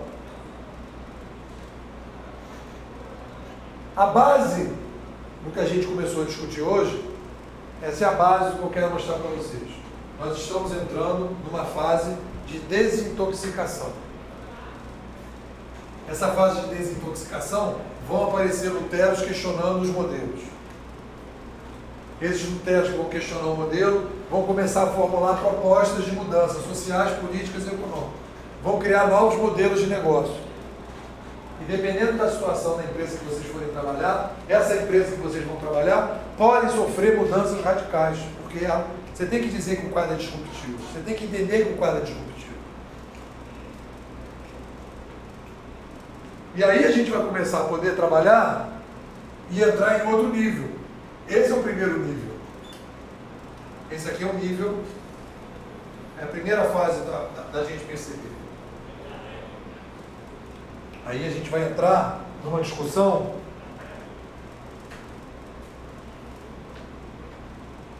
que a gente vai fazer isso.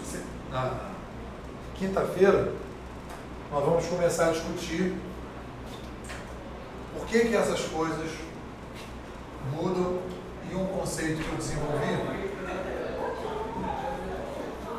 da tecnoespécie. Porque a gente acha que nós, seres humanos, somos uma espécie animal, que tudo que nós vivemos é natural, nossa vida é toda natural, e que nossa naturalidade, o mundo, a sociedade, tudo que a gente vive é natural. E aí eu vou começar a trabalhar com vocês, a gente já tocou um pouco nisso, começar a trabalhar com vocês a ideia de que tudo que nós fazemos, toda a nossa sociedade, ela é artificial. Ela é toda construída de maneira artificial.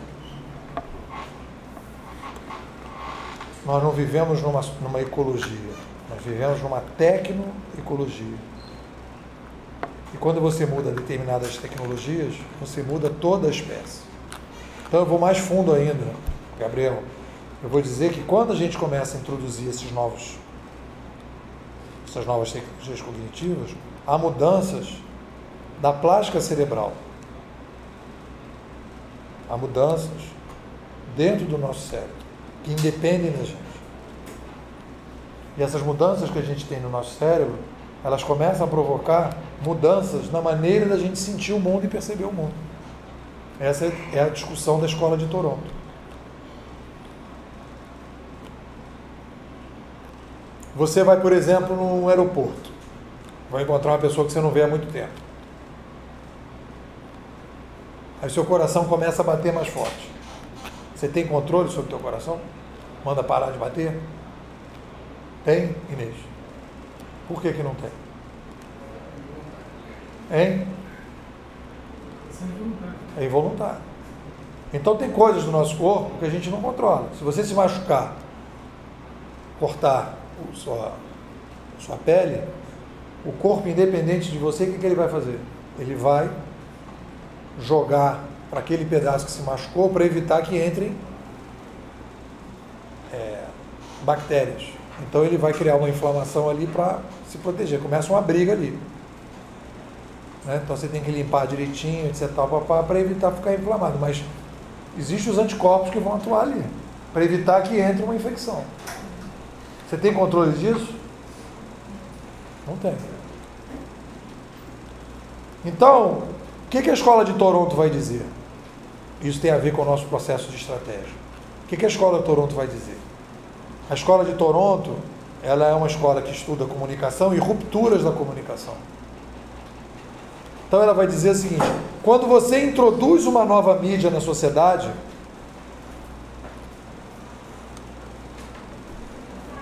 quando você coloca essa mídia em contato com o cérebro das pessoas, o cérebro das pessoas se altera.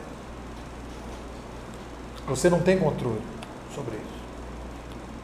Mas eu penso que é uma mudança natural.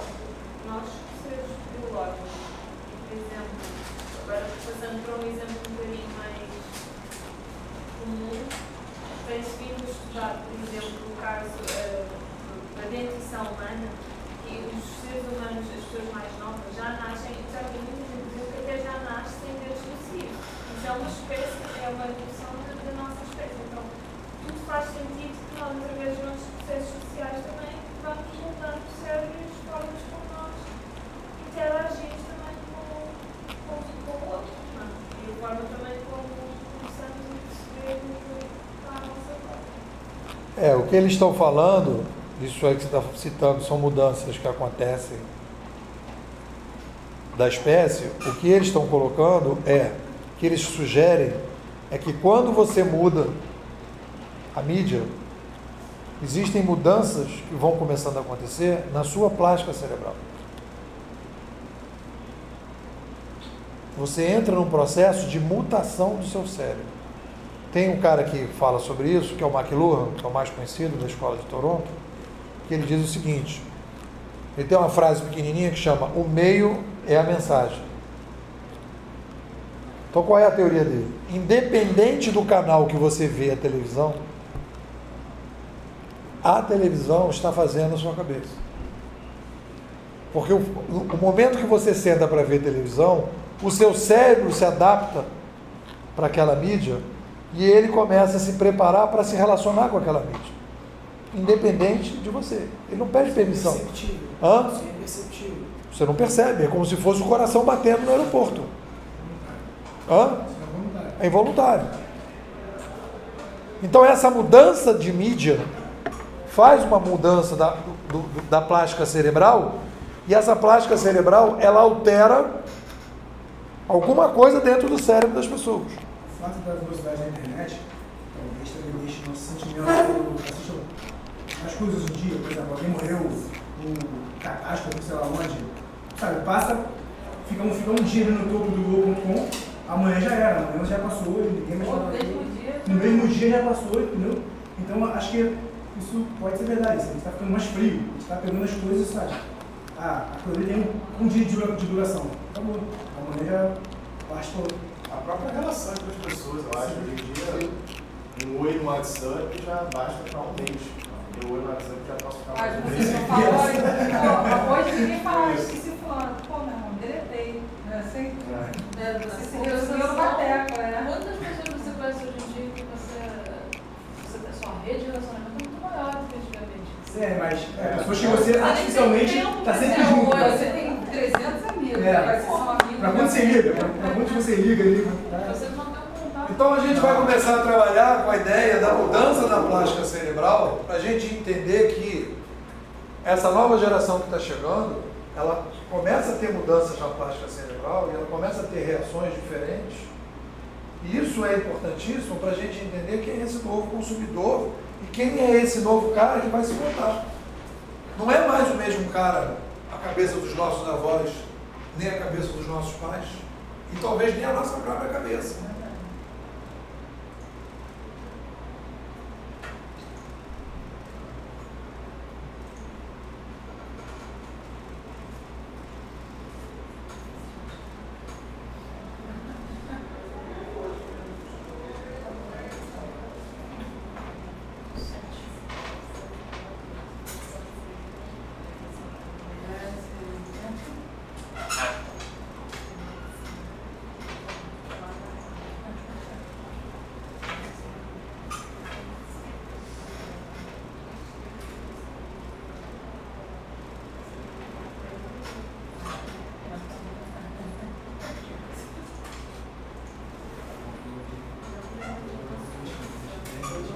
Vocês podem ter um site, alguma coisa? Não, tem livro. Só livro.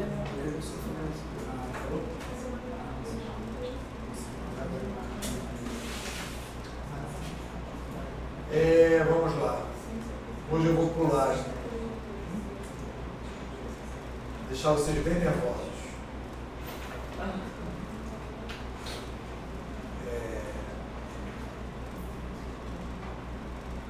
Vivian, fala aí.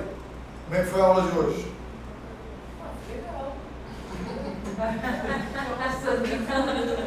Como é que o que ficou mais importante para você? A diferença entre revolução, reforma e revolta. Juliana, fala você. Bom, acho que hoje a gente fechou essa ideia de revolução cognitiva. A gente fechou essa ideia, pelo menos para mim está bem amarrado. Né? Essa questão é tão difícil até falar, porque assim, a gente estudou bem, né? Pelo menos para mim. Eu entendi bem essa questão. E agora a gente vai entrar na tecnoespécie, isso que eu estou mais intrigado. Mas dar aula dos acontecimentos passados, sobre a revolução cognitiva, desde os princípios, 1450, agora em 2014, isso para mim está bem claro. O que a gente vai fazer, Juliana, quando a gente começa a falar de tecnoespécie, é perguntar o seguinte: se é assim que funciona, se houve esses ciclos, o que é o ser humano afinal? A gente funciona assim? Né? A gente é guiado pelas tecnologias?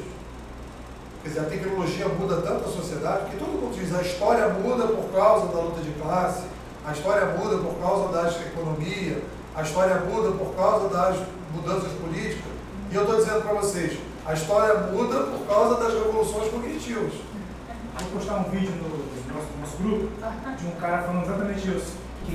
Que ele questiona os presidentes e fala, não, as tecnologias que mudaram o mundo, não foi presidente tal, ou sei lá, quem medida tal, as tecnologias que mudaram, muito maneiro. Faz todo sentido. É neste grupo que eu estou falando com você. Alex, como é que foi o dia? Foi aula bem legal e o ponto que mais chama a minha atenção é a mudança. No caso, quando a gente fala bota exemplo do táxi, ou bota exemplo do MP3, eu trabalho com livros, eu vendo livros na internet. Então, é inevitável que muita coisa vai mudar, já está mudando. Os livreiros estão sobrevivendo, porque por mais que você tenha hoje em dia e-book, ou fale que vai ler no celular, muita gente ainda prefere ficar no velho método de ler livro. E eu tenho que estar atento, se eu quiser sobreviver no mercado, para o que está vindo. Então, para mim é essencial. Você trabalha em que? Na estante? Não, trabalho numa livraria chamada Livraria Concursar. Ela vende livro para concurseiro, para livro jurídico, e é a maior livraria do Brasil, nessa área, sabe? E é isso, a gente tem um bom volume de vendas, mas estamos tentando adivinhar o que está por vir. Porque e-book ninguém compra, As pessoas falam que preferem, mas ninguém compra. Acho que, sei lá, devem baixar PDF, devem fazer o que for. E o que a gente vai fazer? Porque vai mudar. Não tem nada melhor do que ler um livro. Eu tô muito feliz. Há quem diga que gosta de fazer assim. Eu trabalhei na editora Abril 3 anos. E na editora Abril surgia constantemente esse mito da revista impressa, do impresso, da leitura impressa. E todas as pesquisas contratadas, todas as apresentadas pelos executivos, vários executivos, era de que em nenhum momento a procura por livros ou revistas impressas diminuiu desde a entrada da internet. Pelo contrário, ela só aumentou. E a conclusão é que justamente isso que ela falou. O costume de você pegar um livro, folhear e ler, isso é relaxante. Depende da idade. Depende da idade. Isso que eu ia falar. Vai mudar. Eu trabalho com jornalismo e trabalhei muito tempo com impresso. E eu trabalhei numa revista que migrou unicamente para o digital, porque os jovens, era sobre conteúdo jovem, inclusive, e os jovens estavam preferindo usar a internet do que o impresso. Eu digo para vocês o seguinte, meus filhos, eles não leem jornal impresso. Quando acontece qualquer coisa, ele não ignora. Para ele não existe lá a internet. Assim, eu não sei se vai acabar, mas que já diminuiu drasticamente. Talvez nichos específicos, mas de uma coisa macro de revistas e livros impressos, não diminuiu. Pelo menos as apresentadas para a gente. Não, o que eu estou te falando, eu acho que existe na mídia hoje uma resistência, e aí no Brasil ainda tem mais isso, que a gente tem os bolsões do passado. Mas se você pega o jovem, hoje, uma faixa de 17, 16, 15, 14, 13, 12, etc., que é o leitor do futuro, esse cara não tem mais condição de você... Eu vejo lá em casa, vejo pelos meus filhos, vejo pelos amigos dele, etc. O meu filho é celular, e todo mundo celular. Mesmo o jornal hoje em dia também ele acaba ficando atrasado, já que ele dá, todo mundo já sabe. Funcionalidade. Pode até ser mais completo, pode ter mais conteúdo, assim, mas sinceramente. Tá, Gabriel, o que ficou importante para você na aula? O que ficou mais importante? Na verdade, despertou mais. Como é que eu vou dizer? Gerou mais dúvidas na minha cabeça. E, consequentemente, mais curiosidade do que vai vir pela frente. Porque eu ainda tenho algumas coisas que não foram esclarecidas assim, na minha cabeça. Eu queria terminar esse ciclo com, pelo menos, já assim, beleza, então é isso, ou tá assim, ou vai ser assim. Eu acho que muitas coisas. Clareou algumas coisas na minha cabeça, mas o fato de ter clareado despertou outros questionamentos. Aline? Para mim ficou muito essa questão da hipnose social que você falou, porque eu acho que hoje a gente ainda tem muitas pessoas que não têm acesso à informação e aí você acaba gerando essa hipnose e isso reflete nas próprias eleições que a gente estava falando. Que aí você tem pessoas que não tem acesso aos debates, que não vai ter acesso às outras informações sobre os candidatos e a fazer esse comparativo, e aí acabam votando uma pessoa por motivos errados. Legal. Uma luz faltou. Daniel, fala aí. Professor, o que eu achei mais importante hoje foi eu perceber, nas duas épocas, nas duas revoluções, o controle da mídia sobre nós, essa nossa hipnose que nós temos. E além disso, perceber claramente como, o que o professor me falou sobre a escola de Toronto, como que uma nova mídia transforma tanto o nosso cérebro que nós não percebemos, entendeu? Eu acho que o ponto muito mais importante foi isso que o senhor falou agora no final. Beleza. Gabriel já falou. Érica. Eu acho que o que ficou mais marcante para mim foi a questão da plástica cerebral. Achei bem interessante. E eu acho assim, estou saindo da aula com um questionamento assim, cara, quem é esse consumidor? né, dessa nova geração, como é que a gente vai poder saber lidar com ele. Eu acho que eu sou mais velha da turma, talvez, com 35 anos, e que eu vim de uma geração analógica e digital, e como será esse impacto, né, assim, como a gente vai aprender a lidar com ele, porque eu acho ele muito importante, né, ele é uma espécie de Van Helsing, sei lá, ele muda a cada instante. Ele me lembrou muito, é Davi, né? Gabriel. Que ele estava falando, cara, você está aqui com tanto questionamento, ele está abrindo cada vez mais. Eu acho que ele é a própria internet. Né? Que a gente, quando pensa assim, descobrir, cara, já não descobriu nada, já abriu nova coisa. Só descobriu que tem novas mulheres. Então, assim, a curiosidade profunda para mim é como é que eu vou detectar esse consumidor? Quem esse cara é? O que ele gosta? Porque a internet é cada vez mais segmentada, é meio muito complicado. Não, imagine que isso, como você vai apresentar um caminho onde você possa assegurar que é o caminho, ou pelo menos por meio de dados, sim, é o caminho, porque é um cara que... Acho que o respeito do consumidor você vai até conseguir detectar. O difícil é você acompanhar o comportamento. Na verdade, você utilizando o Google Analytics, mas o Google Trends pode também deixar de Não, claro. Falando no momento agora, assim, você já percebe o que as pessoas buscam. Você sabe o que as pessoas... Porque antigamente você... Hoje você sabe o que a pessoa busca, você sabe o que ela escreve na internet. Então, isso é interessante também, porque a gente acha que é impossível, mas tem tecnologia para você identificar para onde estão indo. Porque eu trabalho com o AdWords, que é um anúncio do Google. A minha tática é sempre o seguinte, qual palavra relacionada ao concurso está subindo nas pesquisas? Essa aqui? Beleza, então anunciar com essa palavra aqui. Tá, eles vão chegar até mim. Então, assim, não é uma coisa muito Deus dará. A tecnologia também ajuda a gente a ficar mais próximo do consumidor. Mas vira número, tudo vira número. Não, mas eu estou falando em termos de conquista. Vou dar um exemplo clássico. Minha amiga tem um filho de 13 e outro filho de 12. Ela praticamente não se comunica com os filhos, porque os filhos se comunicam por intermédio de jogos em que os camaradas ficam com fone, um do lado do outro, e eles não se falam.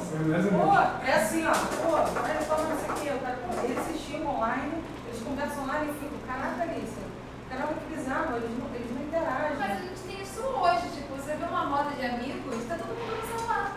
Você não vê as pessoas falando, tá? Já aconteceu até comigo isso. Eu vou encontrar com umas amigas minhas, a gente não se via há um tempão, a gente olhava uma pra outra, tava às 3, lá. Aí eu falei, gente, a gente não se vê há um tempão, vai ficar com o celular. Mas o grande desafio que eu tô falando não é a questão do quem tá as palavras-chave. Que isso tem uma tecnologia para você conseguir alcançar. Mas o mais difícil é como você conseguir seduzi-lo e mantê-lo. Isso que é difícil, porque ele é multidisciplinar, sei lá, ele muda muito, ele muda muito. Não muda, mas eu acredito que as pessoas mudam e como elas estão mais ligadas à internet, o que elas buscam é uma forma de saber o que ela está procurando, sabe? Porque o Google te fala só, essa pessoa quer isso aqui, esse cara clicou aqui, entendeu? Eu só vou mostrar seu anúncio para o cara que se interessou no assunto que você tem a vender, entendeu? Então isso também é um contraponto, sabe? A gente pensa que está longe, mas tem meios de você saber o que aquele cara está pensando sem mesmo saber. Quantas vezes você procurou uma camisa, sei lá, clicou ali, não comprou, aí dia seguinte estava no Facebook talvez, aquela mesma camisa lá aparecendo para você com desconto. Não, eu sei. Como uma empresa chegaria a você antes disso? Pô, eu tô assim com a Netshoes. A Netshoes é mais rápida. A Netshoes. A Fit também. Fala. Eu concordo com a Erika na questão de que a plástica cerebral foi assim o conceito que mais prestou atenção, mas também a tecnoespécie, pegando aqui um bocadinho no discurso dela, quem é este consumidor? Eu acho que nós, tecnoespécies de hoje, é verdade que a internet está cada vez mais segmentada, mas nós não conseguimos ser um consumidor único, nós não conseguimos nós não temos as mesmas características para todos os tipos de consumo que fazemos. Então eu acho que isso é o grande desafio hoje em dia, porque as empresas têm, por exemplo, vamos imaginar, uma empresa tem um determinado produto, só que mesmo dentro desse produto tem uma multiplicidade de consumidores, exatamente, com muitas características diferentes entre si e que se agrupam. Mas se a empresa até tiver mais que um produto, quer dizer, a expansão do público vai ser tipo polvo. Tem um braço, tem 2, tem 8, daqui a bocado tem 20. Eu estou falando, é uma mutação, é uma coisa muito engraçada. Eu acho falando do mosquito que pica, e aí quando você vai ver, é muito eu acho que é possível ter tecnologia que acompanhe o comportamento do consumidor, sim. Agora, defini-lo completamente, eu acho que isso é uma coisa que tende a não ser possível cada vez mais. Porque eu, para uma determinada marca que eu consumo, eu tenho determinadas características e para outra já tenho outras e outros hábitos de até procurar a marca, como ele falou, totalmente diferente. Então, acho que passa também um bocadinho pelas empresas se adaptarem. E você está falando da propaganda que aparece na internet, chega uma hora que aí também tem uma coisa ruim, porque você começa a não gostar mais da marca, porque ela já invade tanta da privacidade, que aí vai para o efeito negativo, né? Porque eu acho que isso que a gente estava falando aqui, que a gente viu daqui para trás, você vai ver o seguinte, que você tem uma empresa sólida que define uma percepção e quer impor essa percepção ao mercado. O que há aqui? Há um processo de negociação e um modelo negociável para você fazer a mudança. Aqui a gente vai ter que criar um outro modelo de empresa que a empresa não vai poder impor as coisas. E é isso que a gente vai discutir na próxima aula. Quando a gente vai falar de tecnoespécie, a gente vai falar de governança da espécie. Quando a gente for falar de governança da espécie, a gente vai falar da mudança de governança que a gente está tendo, de uma empresa analógica para uma empresa digital. O que é uma empresa digital? E a gente vai ver o que é uma empresa digital. Vai ver as características da empresa digital, vai ver modelos de empresa digital, e vai ver quais são as mudanças que tem, que são mais próximas disso que vocês estão falando. Que eu chamo de empresas líquidas, lideranças líquidas, modelos líquidos de relacionamento, conhecimento líquido. Isso que a gente está fazendo aqui é conhecimento líquido. Eu trago para vocês um conhecimento que não tá fechado, está em construção, eu coloco o estágio de construção que ele está e digo para vocês, olha, é mais ou menos isso, o que vocês acham? Aí vocês contribuem e a gente avança junto. É uma cocriação de processo. Então hoje você está trabalhando com o consumidor, como você não pode definir o consumidor, o que você faz? Você cocria com o seu consumidor. Você não faz, você não entrega, você não é um produtor de serviço. Muitas empresas estão se transformando em impressor de desejo. O que você quer imprimir aqui comigo? E aí eu vou imprimir para você te entregar. Então você deixa de ser aquele cara que fica tentando entender o consumidor. Você passa a ser um parceiro para ele imprimir o seu tênis, imprimir a camisa, imprimir a calça. Qual é a calça que você quer entre essas 40 opções aqui? Que cor, com que bolso, com que bainha, com que desenho de time? Eu vou imprimir para você. Né? Quando você vai agora nessas lojas que você escaneia o cara todo. E aí o cara vai imprimir para você a sua calça, imprimir sua blusa, imprimir as coisas que você quer. Então, na verdade, você não vai mais querer acompanhar o consumidor. Você, na verdade, vai fazer com que o consumidor passe a ser um co-criador de produtos e serviços. E aí você, então, é só um impressor. O que você quer? Como o cara não pode imprimir em casa a calça, você imprime para ele. E já está aí começando a possibilidade de você, do cara imprimir na casa dele. Né? Coisas, né? Que é a tal da impressora 3D. O cara já começa a imprimir coisas. Então você vê que a gente tem que ver o acompanhamento das coisas para a gente poder. Vitor, fala aí. Eu também achei que nem a Juliana que ficou bem firme essa questão da revolução cognitiva. Também estou bem curioso por esse próximo tema, e o que a Inês e a Erika falaram também eu achei importante, porque assim, eu acho que é muito difícil, acho que é uma busca incessante pelo achar quem é o consumidor, tudo que ele gosta, absolutamente quem é a pessoa, porque acho que a própria pessoa muda constantemente. Por exemplo, lá em casa eu tenho um exemplo vivo disso, que é a minha mãe. Ela sempre foi a pessoa, eu não quero ter rede social porque eu não gosto de me expor. Cara, eu já viciado no Twitter. Virou fazendeira de rápido. Ela tinha um celular normal, assim, não era smartphone. E aí ela comprou um smartphone, deu defeito, ela só comprou um smartphone porque deu defeito no dela. E, pô, essa semana ela me mandou várias mensagens, tipo, ela na sala, eu no quarto, assim, uma conversa que ela poderia me chamar, entendeu? E ela fez isso.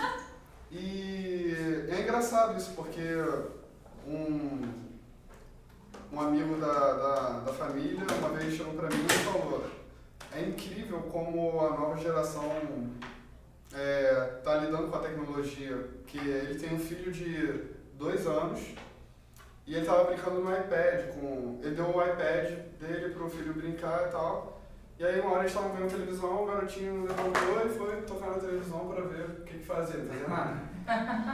Mas assim, só essa mudança de pensamento, essa intuição, né, ele é um potencial consumidor no futuro.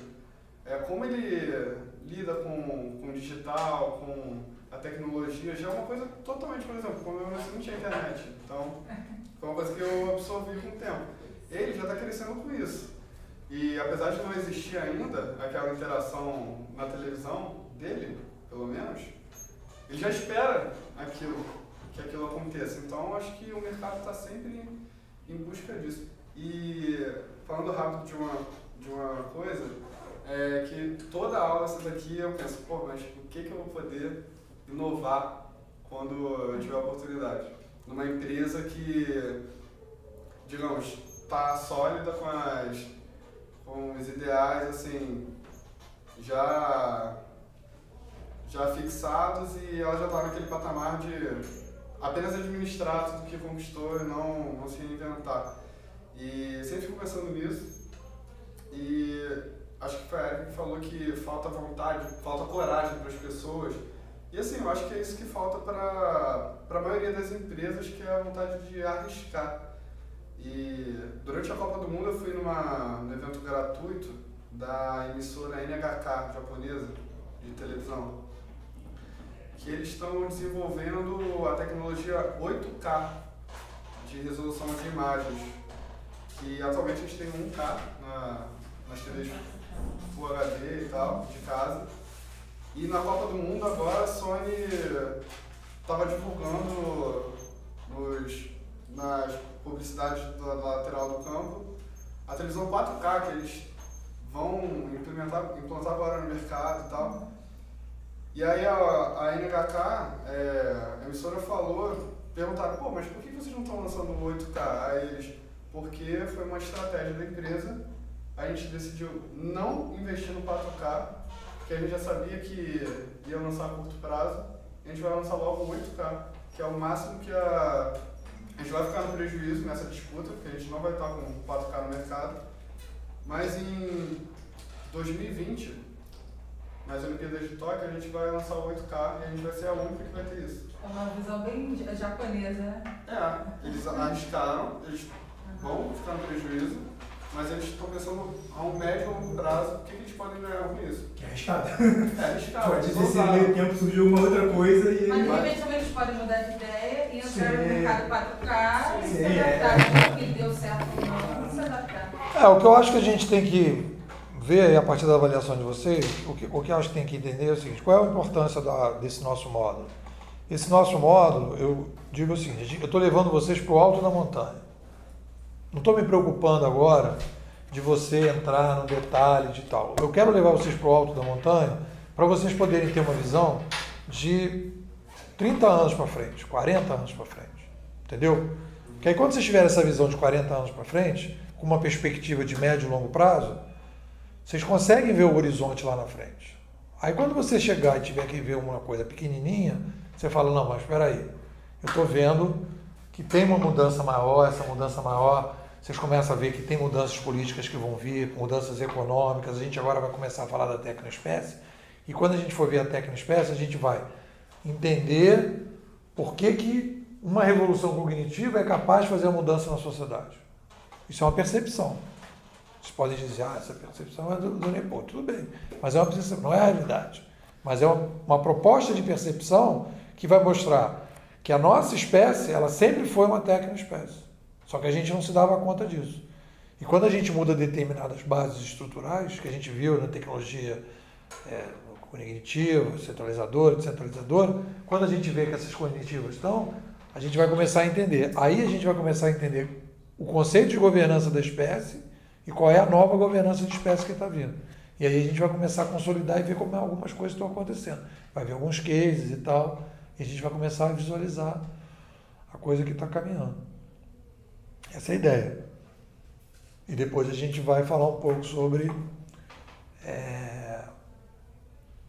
como é que eu estou trabalhando mudanças da governança atual para a nova governança. Como é que essa governança se modifica? Como é que eu acho que dá para a gente fazer? É isso. Salva de palmas para o nosso esforço. Beleza.